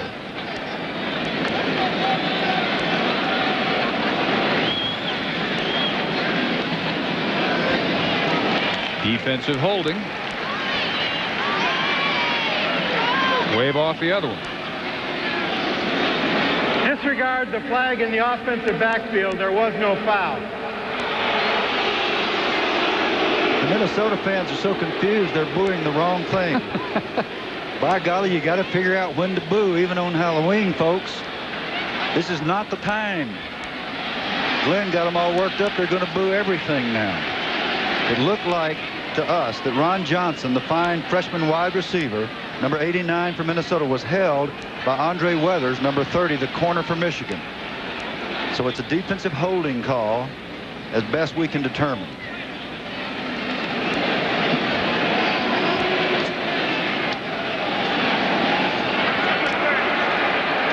Holding on the defense. 10-yard penalty from the previous spot. First down. Now They figured it out. That's right. These are smart people now. These folks are Midwesterners. They're well educated. There's a certain understanding.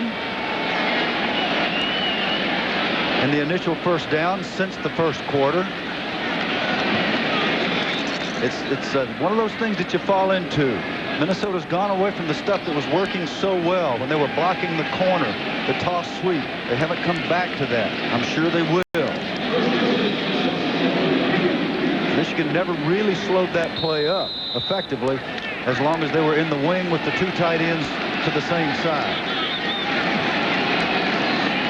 Well, they mark it all the way to the 32. Fumble snap by Cockrum. Hendricks coming on a blitz.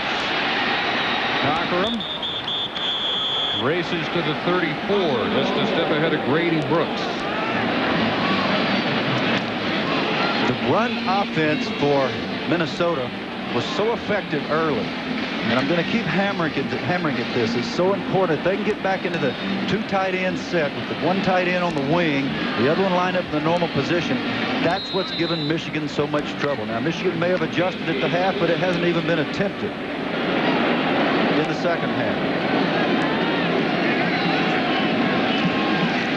This was pretty effective, too, in the first half. Not so effective on the hammer draw since then. Josh Williams, junior tackle out of Houston, on that stop.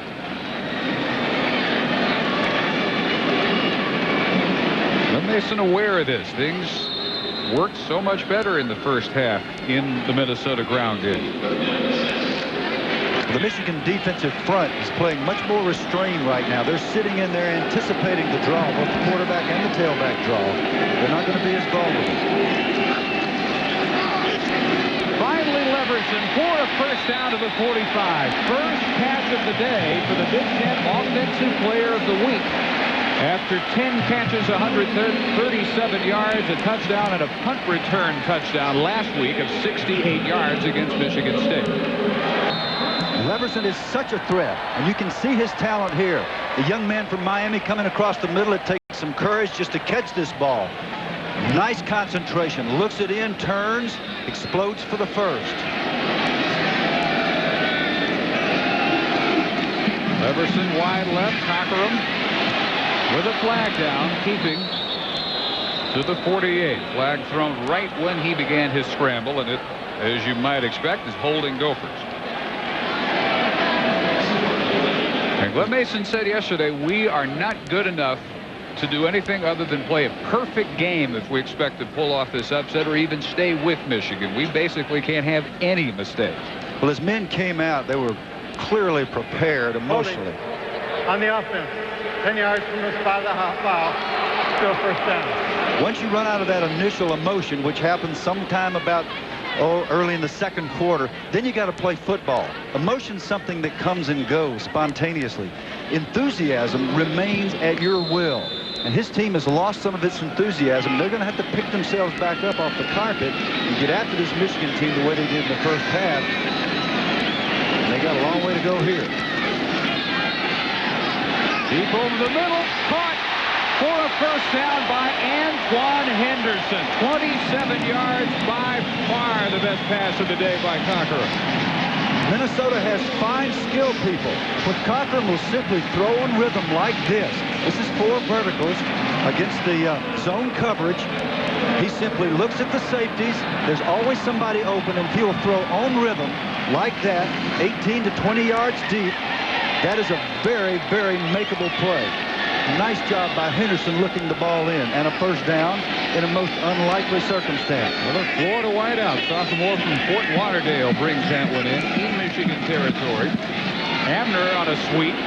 Sword had him snipped out for a loss back to the 49. Sam Sword, the senior from Saginaw, Michigan, who has been a great leader all season.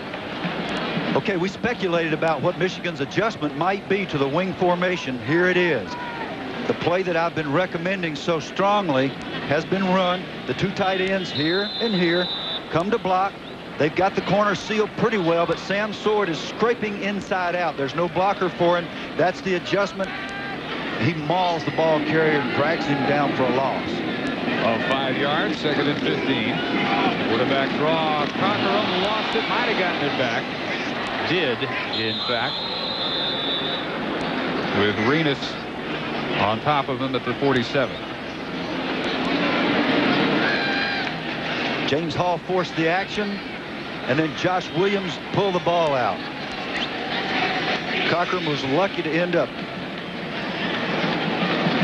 I don't know if this was a planned draw. It doesn't look very well blocked. It looks like Cochran just decided to take off, and he is extremely fortunate to have ended up with that thing. That fell right under Renas. And he ripped his free arm out just barely in time to scrape it back in and make it 3rd and 14. Down there at the bottom of that pile with the ball on the ground, it's nothing but a strength contest.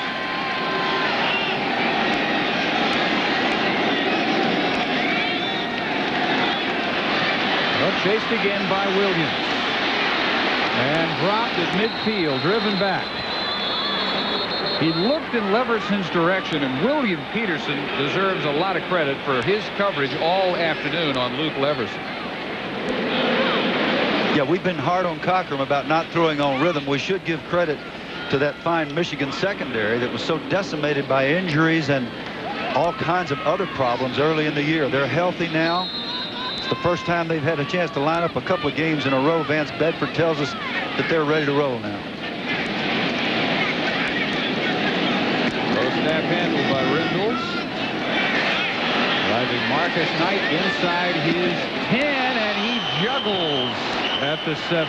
Boy, a flashback to some early season miseries by Michigan. 43-yard kick. They have had fumble punt after fumble punt. Almost Michigan happy to start a drive from anywhere after Knight juggled that punt. Managed to hold on to the 7-yard line where Brady and company will go to work. Tried a lot of different folks in the punt return job for the Wolverines, and Lloyd Carr finally sticking with Knight. Anthony Thomas, ankle tackle by Park Williams, and Tyrone Carter sailed in from safety to finish the job. But for Knight, a near disaster near his own goal line. Yeah, and he doesn't signal for the fair catch. Generally, you teach your men, if the ball goes inside the 10-yard line, let the thing go, especially on artificial turf. This is a ball you let go. Not only does he catch it, he doesn't fair catch it. And then he bobbles it twice. Hutton, who's always there, great job all day by number 3, Lee Hutton out of Dickinson, Texas, covering punts.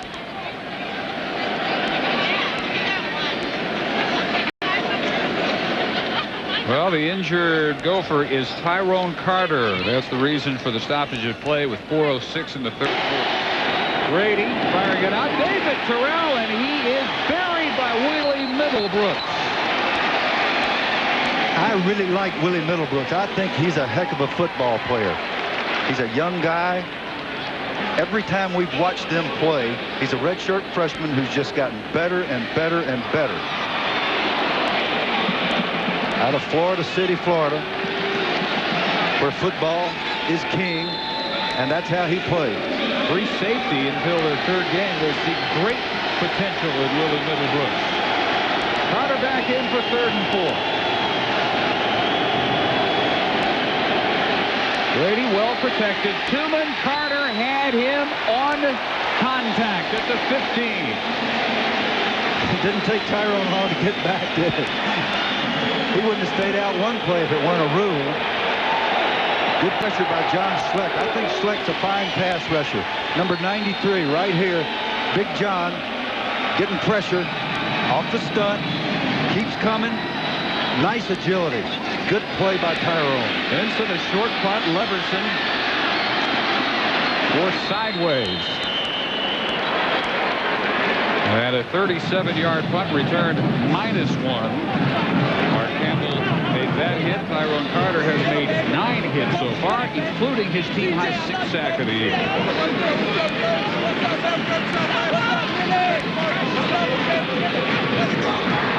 Over the field. Whistles and flags before the handoff to Byron Evans.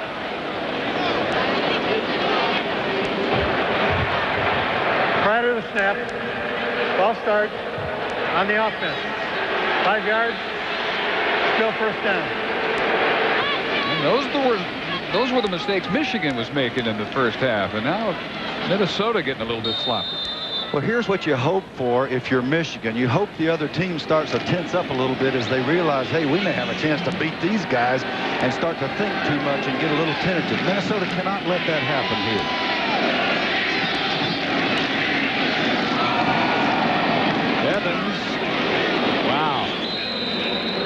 low, driven back by Brady Brooks. Let's go down to Dave Ryan. Well, Dave and Bill, in our meetings yesterday with Tyrone Carter, we asked him why he's such a good tackler. He says everything changed for him last year when defensive coordinator Dave Gibbs came on board.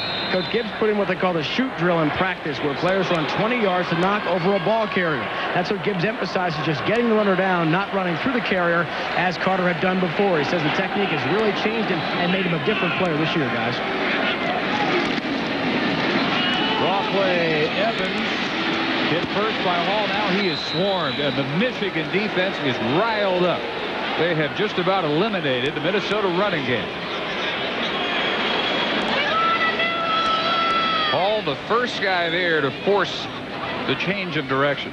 This is Michigan's style to take over the game.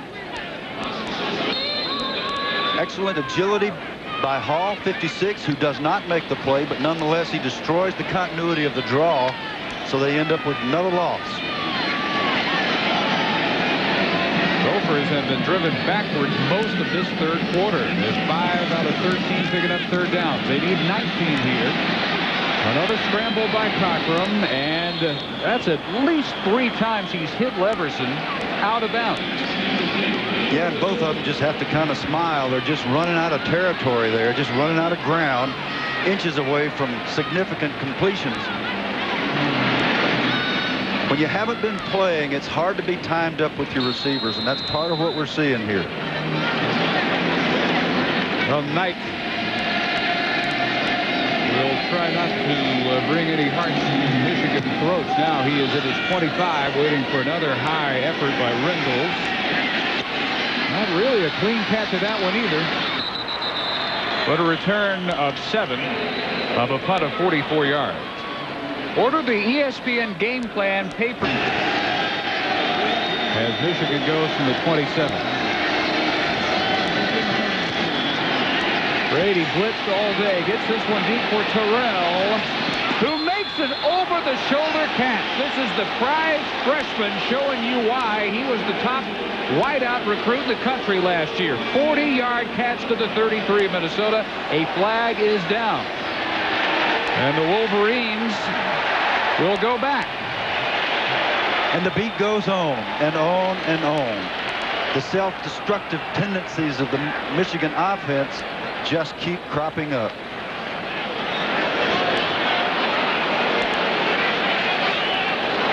Here they come on a blitz.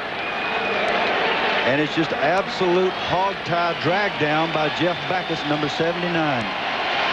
They'll get you every time, Jeff, when you do that. That umpire's looking right at the middle of the O-line and D-line play. Big sigh of relief. What a great throw and catch, by the way. Beauty is wiped out. Brady to Terrell in his first and 25. Caught at the 33-yard line. First catch this half by Streets. And they have Middlebrooks on him this time, but it's 21 yards. Now, the obvious question, if you're a Minnesota fan, is why 5'9" Scruggs and not 6'2" Middlebrooks on the 6'4" Streets from the opening of the game? Yeah, it's just not that simple, Dave. And that is a question that anybody who loves to watch football and doesn't study it all the time might ask. You can't scheme it so that one guy covers another guy all the time unless you stay in man coverage. Now, they're doing a lot of that. Here he comes. Middlebrooks staying on the Streets a lot. Justin Fargas is hit at the line of scrimmage. And just to complete that thought, what Michigan will do is move Streets around so that Middlebrooks can't be covering him in certain coverages, and they'll get him on a smaller player. That's what the scheduling of the scheming is all about. That's the end of the third quarter. We are right where we were at the half. 10-10 in the Metrodome. Number 22 Michigan, and a 5-game winning streak on the line, as well as leadership in the Big Ten. As we begin the fourth quarter, he won't remember this, but Dad will tell him about the day Minnesota beat Michigan if they pull it off. They got 15 more minutes to go. He's drooling, but not at the thought of an upset. You think he wouldn't be drooling if there weren't an upset in the making here? Probably would anyway. They have played 7 times here in the Metrodome, and the average score has been 44-11 Michigan. 10-10 as this fourth quarter gets underway with Brady in the shotgun on 3rd and 3, hitting Streets on his career day. First down up to the 47-yard line for Ty Streets. 13 more yards, 5 catches, 172 yards, a career high by 22 for Ty. They still are in the negative column, though, on the ground for Michigan. And only 40 passing yards for Cockerham in Minnesota. And only 6 first downs also catches your eye for Michigan. Their 7th now. Over the middle, Park Williams quickly jumping on the back of Jeremy Tooman. Yeah, you have to be impressed with Brady's toughness. John Schleck's getting pressure on him virtually every snap. Really hit him right in the sternum when he made the nice throw for the completion. He just keeps coming back. He's a tough guy. He told us that. He said, hey, I'm a catcher in baseball. I know about physical stuff. I can stand in there. Numbers pretty good today. Most of those from Streets. That's the first carry by Aaron Shea, and only his 13th carry of the season. Another stop by Park Williams. Former tight end Aaron Shea moved to fullback for this junior season. And I continue to be reminded, observing this game, of the words of David Gibbs, the defensive coordinator for Minnesota. We're going to stop the run. We're going to get to 3rd down. I'll tell you that right now. That's what he said to us. We'll get to 3rd and long, and we're going to see if Brady can throw it consistently enough to win the game.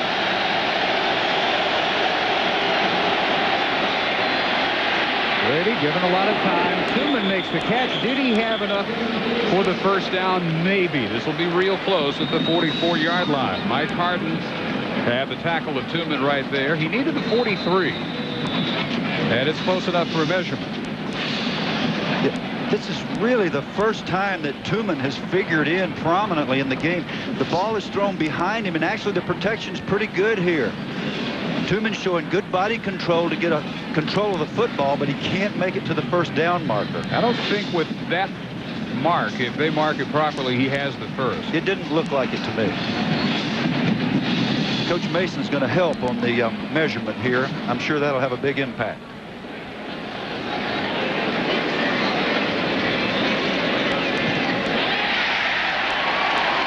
Couple of feet. Okay, it's statement time for the Michigan Wolverines.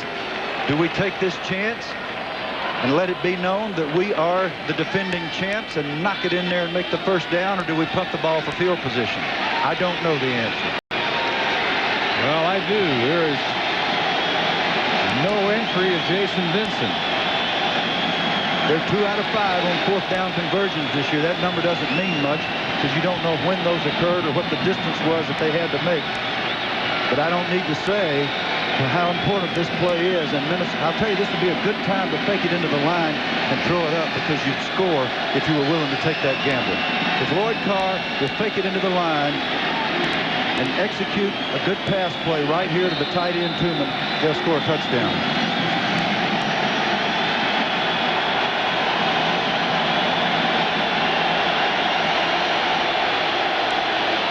Brady on a sneak instead, and he will have the first down. Real good job by the guys up front. David Brandt, number 67, the most important player in the game, the offensive center, knocks the defense back. He's going to come right off the ball here. The 3 inside people, Hutchinson on the left, Adam Atkins on the right. Good movement. Look at Atkins move those feet. Good job by the redshirt freshman. That's how you make first downs. Atkins playing pretty much all day for Maurice Williams at right guard.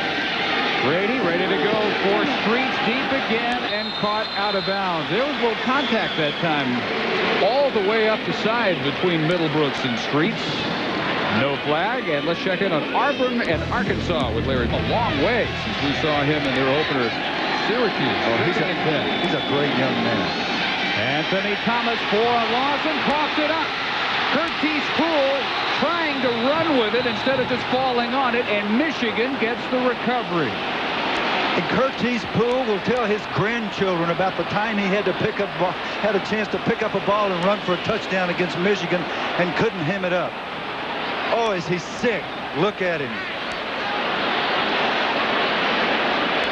Oh, gracious. John Schleck right here. Big John Schleck's having a career game. Curtis Poole. All he's got to do is pick this ball up. Then all he's got to do is fall on it, and he can't come up with the football. Tom Brady did. And Poole may never forget that. 3rd and 21. They did lose all the way to their 47. They need the Minnesota 32. Terrell in motion. All day for Brady. Deep for Terrell. Covered by Scruggs. Incomplete. Scruggs and Terrell point at each other. No flag. Now Vincent will come on. Great young receiver from Richmond, Virginia. David Terrell had his biggest play today wiped out by a holding penalty, but Brady looking for him a couple times since then. Leverson dropping back to the 15.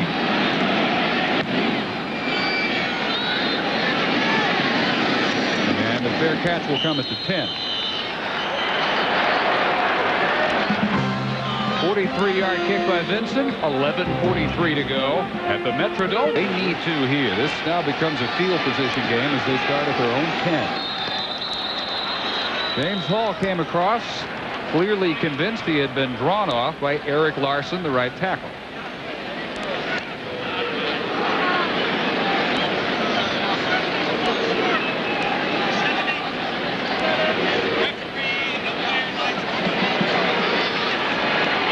Prior to the snap, false start on the offense. Half the distance to the goal remains first down. These kinds of things tend to happen to teams that aren't accustomed to winning. Right here, Eric Larson just moves early.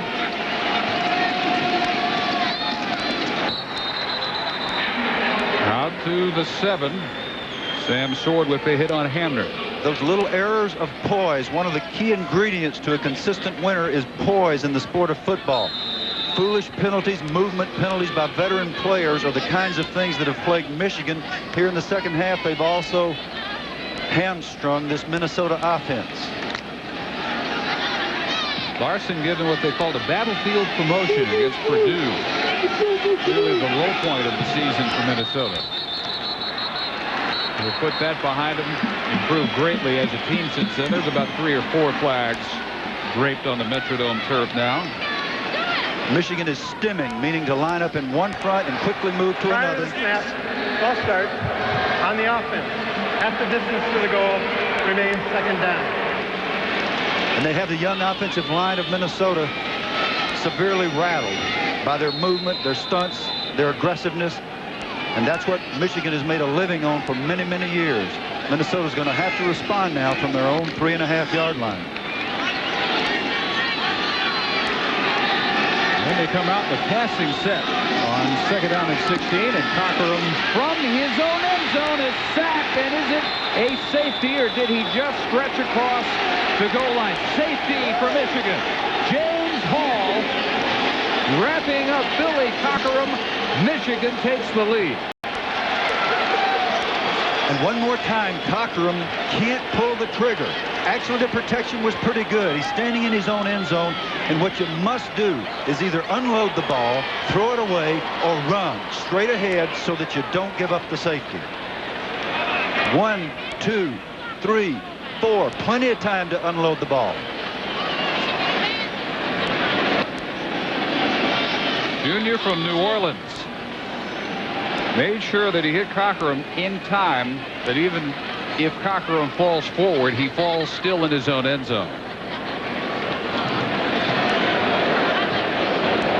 Second week in a row for Minnesota to take a safety in that end zone. And last week, Michigan State with an 18-10 lead thanks to a safety, and Minnesota overcame that in the final minute 47. Cockerham engineering that come from behind, but can they do it again? This free kick will come by Bailey. They're going to tee it up, and Adam Bailey with the free kick from his 20. Justin Fargas is on his 20.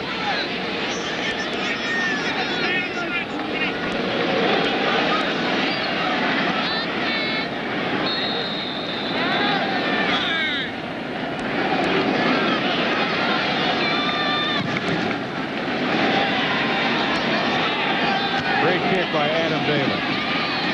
Vargas Wrapped up by Tyrone Carter at the 39-yard line, a 25-yard return. Time for the Michigan folks to get excited. They finally break the tie with 10:32 to 12. Minnesota 10, 10:32 to go in the fourth quarter. Dave Ryan back in the sidelines where moments ago on the Wolverine defensive huddle, Dhani Jones screaming to his teammates, and especially on the defensive side of the ball. It was a great job to get that safety, guys, but there's still 10 minutes to go and a lot of work yet to be done. Dave and Bill, a tremendous amount of enthusiasm after that big safety caused by Hall in the end zone for Minnesota. Eric Wilson injured on the free kick, limped off for Michigan, which goes 1st and 10 from their 39-yard line with 4 wideouts. And Brady going to the far side. Middlebrooks making the hit on Marcus Knight. Let's check in with Larry Beal. Vargas. Whistle dead, even though they never got him down. Sean Hoffman finally given up after he hears the whistles at the 43. 3rd down Wolverines. From there, they need to get to their 49. And they have really taken the air out of the Metrodome, which was so hyped up after the first quarter. Yeah, and it's another thing about fans that are not accustomed to winning a lot. They don't know when to cheer and when not to. They're picking it up again now.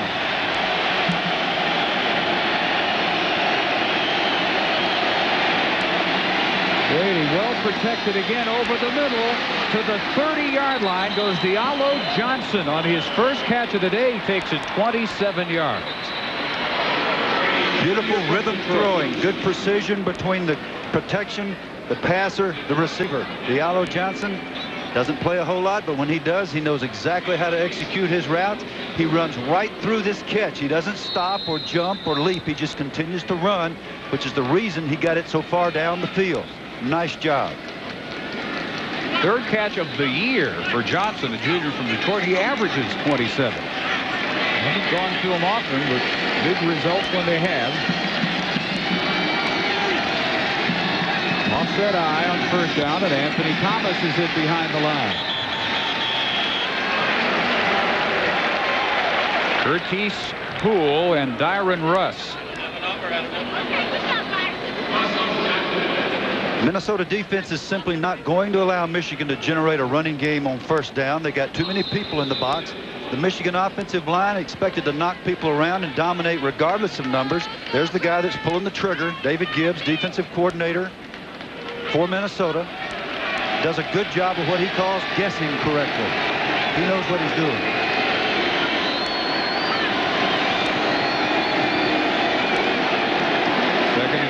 For Brady, who goes down in the arms of Ben Misera, the blitzing linebacker for the Gophers, who has spent a lot of time chasing Tom Brady. He's gotten to him a couple of times today. This is an example of a situation where the protection is actually reasonably good. But again, a tight end, Jeremy Tooman, trying to block on an outside linebacker. Tight ends don't traditionally work enough on pass protection. That's the problem. So here's 3rd and 21. On the game to 20. Brady stepping up, complete, close to the 1st down. That's real close. And that's another catch by Ty Streets, who is having one of the best days any Michigan wideout has ever had. That goes 19 yards. This is marvelous movement both by the pocket quarterback, Brady, and by the wide receiver. Streets is running through a zone coverage here, looking for a window. He knows when to gear down. Good anticipation. Marvelous. Really, Brady made the play. Streets' job is to find a window, and when he does, to settle down in it. That's what happened. That's 5 yards from the all-time single-game record held by Jack Clancy, 1966, and they have Feely out to try A 38-yarder, and there's a flag down. Substitution error. Red ball foul, delay of the game on the offense. 5-yard penalty. And again, special teams errors by the University of Michigan. Inexplicable. And I'll promise you, Coach Carr is not going to be happy with the fact that Steve Frazier was late coming on the field to get lined up. Somebody's job is to get 11 out there every time on special teams. I would not like to be the special teams coach when those films are reviewed, especially if this field goal attempt goes awry. Now a 43-yarder. Feely's best 51. Tough hash mark for right-footed kickers. Plenty of leg, though, and he drills the 43-yarder. 15-10, Michigan. Minnesota has to get a touchdown with 6:36 to go. We've seen bad snaps today. This one is perfect, as is the hold from Brady. Michigan by 5. The fact that he was late coming onto the field and caused a delay of game penalty and incurred the wrath of Lloyd Carr. Coach Carr is waiting for Steve, and he says, Stephen, you know something? I would really appreciate it if you would be there next time we call for your team. I think Steve will be there. Think that's what he said? Yep, it was something like that.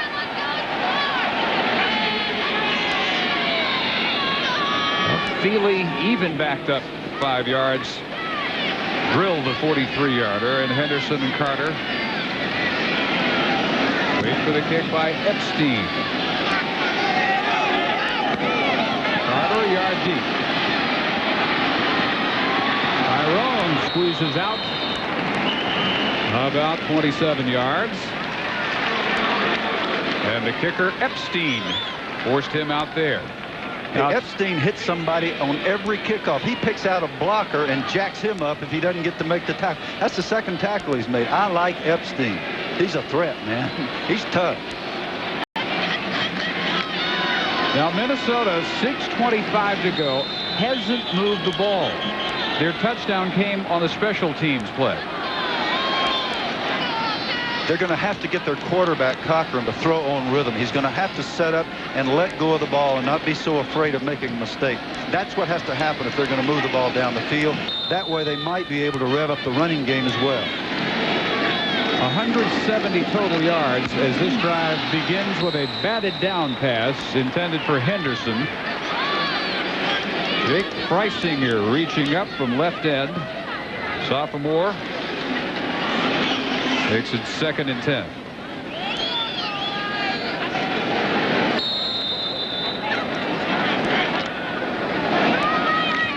Mason through most of the first quarter had 2nd and short. They were moving the ball amazingly well when this game began. Not quite as fun on 2nd and long. Cochran with a keep. Wrapped up again by Freisinger. Makes 2 plays in a row. Gain of 1. Glenn Mason thinking about what might have been. Assuming Minnesota can drive and get a touchdown. They have it all day, but kind of thing you have to consider. Would it have happened? 3rd and 8, Cochran finally has time, lets it go. Henderson gets the catch, and that should be enough for the first. That's one of the biggest plays of the day. What's going on in Cochran's mind right now is I just can't make a mistake. You can just see it. He's hesitant, even when he unloads the ball. Gee, I hope this is going to the right place. He's not as confident as he was when he was playing earlier in the year. Just watching him then and now. He's got to pick that back up if they're going to go down the field and get back in this game. Needless to say, this measurement will have a... With no measurement needed. Well, he has it even with the measurement.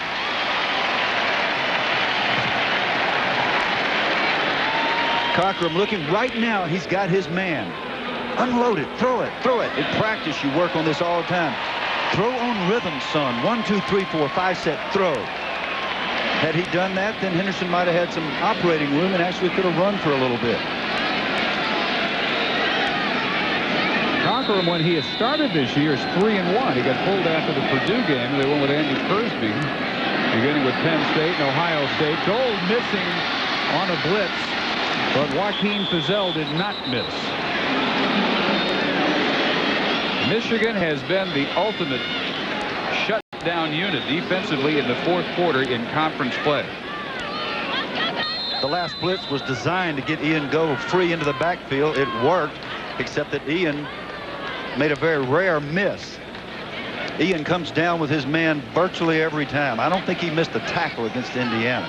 Only 3 of those 20 points allowed have come in Big Ten play. 2nd and 14.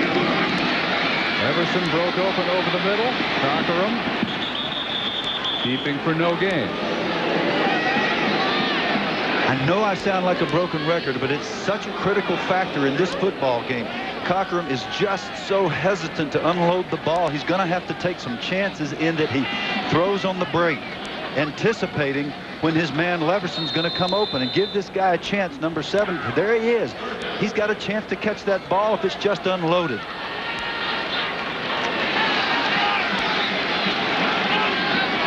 Cockerham all the way at quarterback. Andy Persby did not practice this week with a thigh bruise. Or at least have not lost Cockerham. Floater over the middle, caught. Ron Johnson at the 38 of Michigan for 27 yards. A rhythm pass by Cockerham, who's totally capable of executing this kind of offense. 4 vertical routes, read the safety, throw it on rhythm, 18 to 20 yards deep. He's done it twice now. Marvelous football play. Protection is sound. Look at the throw right over the linebacker into the crease in the zone. Who does he not trust, his receivers or himself? No, it's just repetition. He just needs more time at the switch. They run Hamner, who high steps off tackle for about 3. Tomorrow night, it's the NFL in primetime here on ESPN. Sunday Night Football, 8:15 Eastern, 5:15 Pacific, featuring the 5-2 Oakland Raiders traveling to Seattle to take on Joey Galloway and the Seahawks.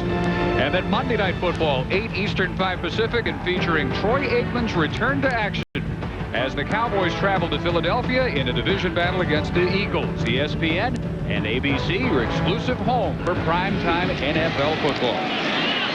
Hamner was surrounded as soon as he took that pitch, and there's a marker down at the 36. Fazell and Williams were there for the quick contact against him. And it is holding Golden Gophers.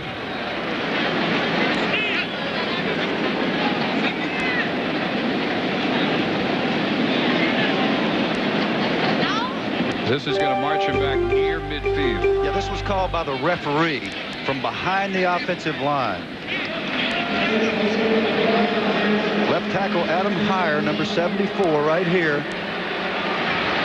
Latches on. That's a hold. Gracious alive. I was getting ready to be critical of the referee for calling so many holding calls. I got no criticism of that call. Come on, Adam. Keep your feet under you. Don't grab the guy by the back of the shirt and jerk him on the ground. Drive killer penalty. 9 penalties. Tough to overcome if you're this big an underdog. Flea flicker, Hamner back to Cockerham, deep for Leverson. Incomplete. He got a little bit tangled up with Tommy Hendricks, and they screamed for a flag. They're not going to get it. No, he quit running. Luke Leverson is a polished wide receiver.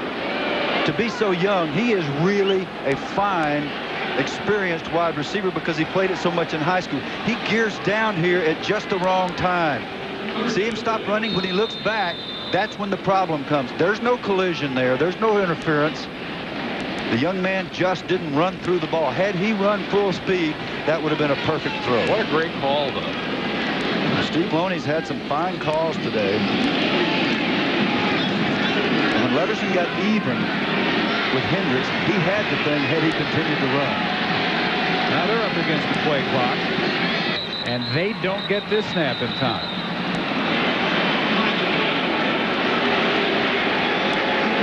One team gets swallowed up on the offense.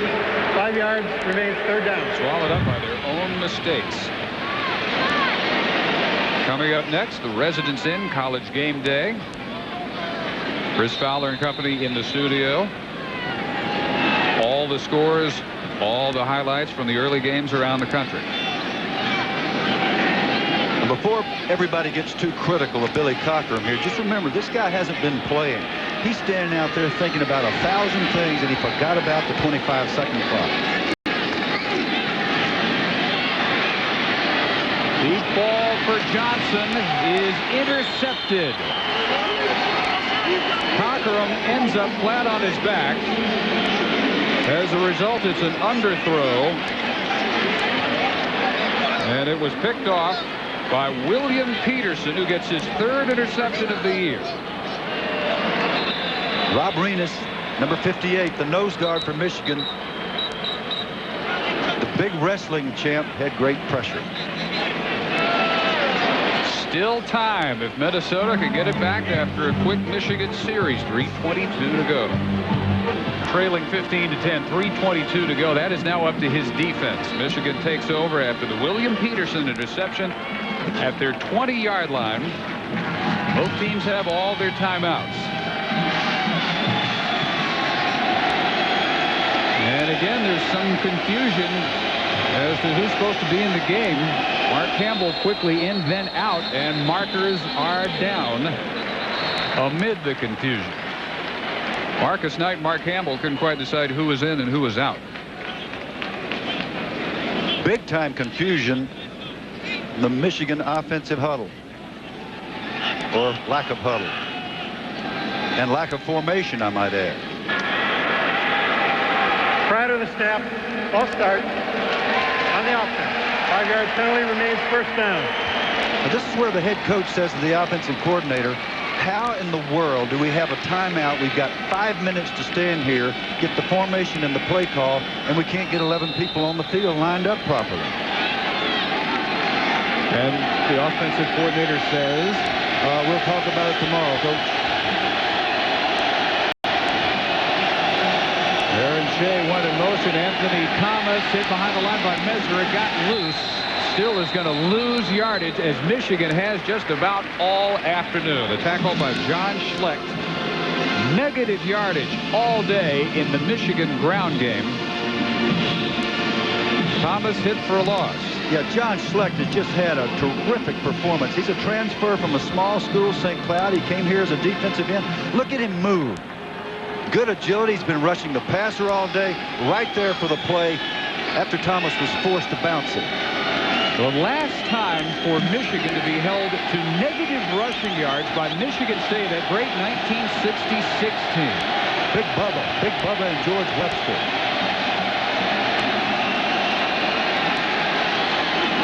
Brady incomplete, intended for David Terrell. 3rd and long coming. Scruggs took a chance there with that hit. He could have been called for a hit there. That really wasn't necessary.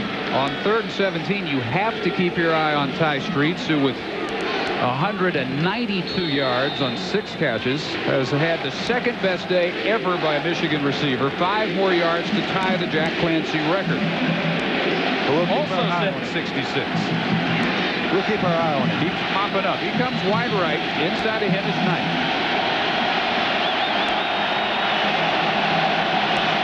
Brady tried to draw him offside. Stays conservative for Thomas, and they'll punt from their 17 as Minnesota will get its first timeout called with 2:22. So Cockerham and company will get another crack. A touchdown away from a huge upset. Vincent now ready for the punt with 2:25 remaining. They get 3 seconds back on the clock. After the Gopher timeout, Leverson is at his 42.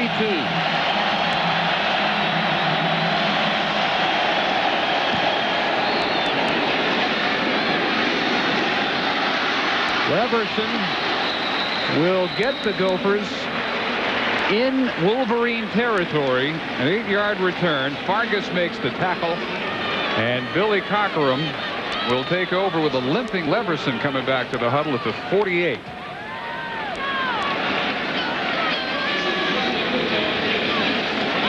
Cockerham, the man in charge of that comeback against the Spartans in the final 147 from 18-10 down to a 19-18 upset win with those fourth quarter numbers.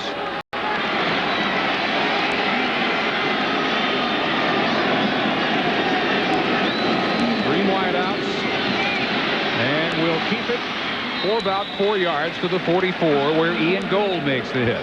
Amazing play by Gold, who just made his 8th tackle unofficially. He's blitzing off the corner from the outside, bounces off a blocker, turns, runs down Cochran from behind. Leverson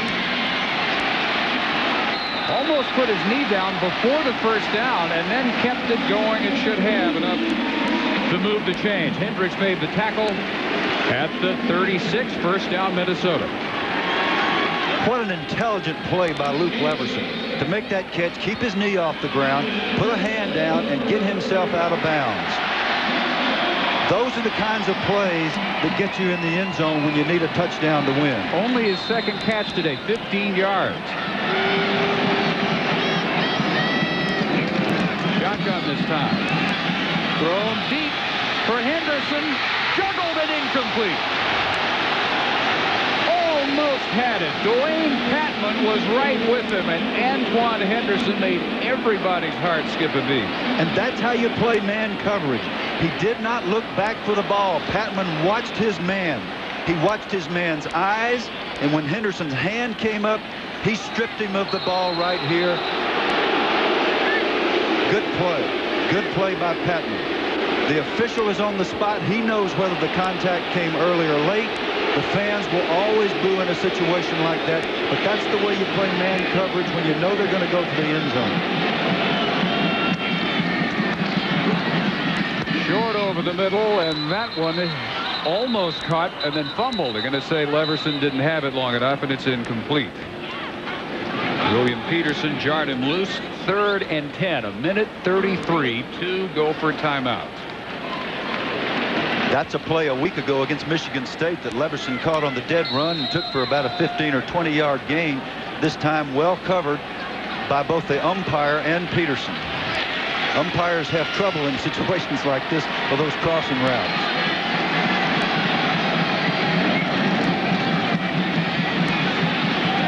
On a roll, flag is down, might have a holding. He is out to stop the clock at the 35 with a minute 26. It's a chop block. Thomas Hamner and Larson teamed up. They've been double teaming James Hall.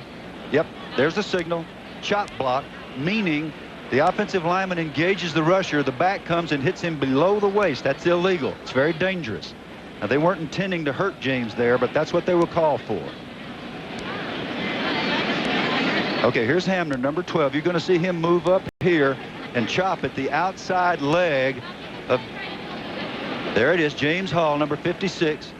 Ooh, very close. Now, if he hit him above the waist, that was a legal block. He can stay up, and it's legal. I'm not sure that's a good call. It looked to me like he got him. I'm sure Thomas would argue, hey, I hit him waist high. That's a very, very close call, folks. It looked to me like it was a legal block. And is it costly? The 11th penalty of the day by the Gophers marches them back to their 42, and they've got to get to the 27 of Michigan. That is a penalty that almost closes the door on Minnesota's opportunity. And a very, very questionable call, in my opinion. Deep for Henderson. Pulled down by Michigan's James Whitley. The interception at the 21-yard line, and that just about closes the deal for the Wolverines. Whitley has struggled this year, not because of his defensive play, but with an injury and with the fact that he had so much trouble catching punts. He's a very talented young corner. Nice play on this football, which is just about all Cochran could do, is put it up and hope that his man could come down with it. Instead, Whitley does it. Now we'll take another look at the chop block. One of the most critical plays in the game. Right side of the screen, the rule says if he is waist high, he's legal. If he slides down, that should not be called. If he slides down below the waist after the contact, that shouldn't be called. Now trying to run out the clock, Anthony Thomas. Don't forget, College Game Day is next.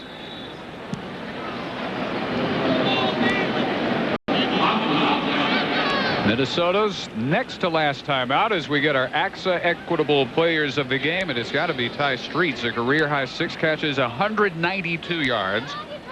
including a 76-yard touchdown. And Tyrone Carter today, 11 tackles, 2 behind the line, a sack, and 94 yards returning kicks. All in a day's work for Tyrone Carter.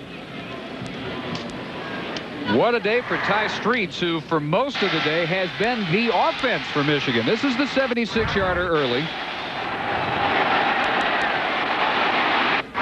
Deep, time and time again, finding Ty Streets, who has just been too much a handful. And it looks as if Michigan's going to escape one more time, but with the same dilemma. Lloyd Carr said last week, look, we wanted to win 4 games in October and really improve offensively and in special teams. At that point, he said, we've won 3. Now he can say we've won 4 if they finish this job. But I don't know if we've improved in those areas, and I agree with him. Sometimes it's hard to tell what it's going to take to pull together every unit of your team to play 60 minutes. Fleck moved early. Thomas. That play stands. That's close for the first down. Tell you what, if Michigan looks ahead, they're going to see how much they still need to improve, because they have a plate full still to go. This is against Schlecht. Penn State, Wisconsin, Ohio State, all in the top 10 in the rankings and in the scoring defense category. Yeah, those are the national rankings now. 7th in the nation, 4th in the nation, 3rd in the nation on defense. Michigan will not beat those people playing like this. After Ohio State, they do close at Hawaii, but Lloyd Carr's thoughts are a mile away from the islands at this point, with those 3 waiting for him. And you would have to say, playing the way they are offensively, hard to see them coming close to running that table. Something's going to happen very quickly to gel, some sort of leadership alchemy, and that some sort of magic. Somebody's going to have to pull something out of a hat as a coaches to get the special teams and the offense to play like Michigan is supposed to play. Just hasn't happened.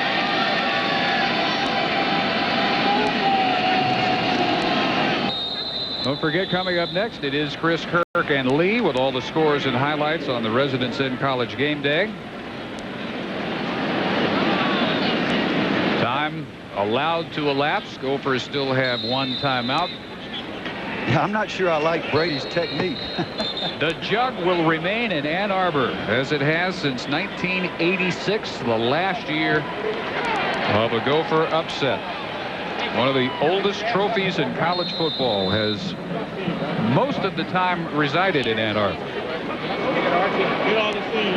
Yeah, and they like to bring it over here and show it off. Michigan coach many years ago left it behind in Minneapolis, and Gopher said, you want it? Come play us again.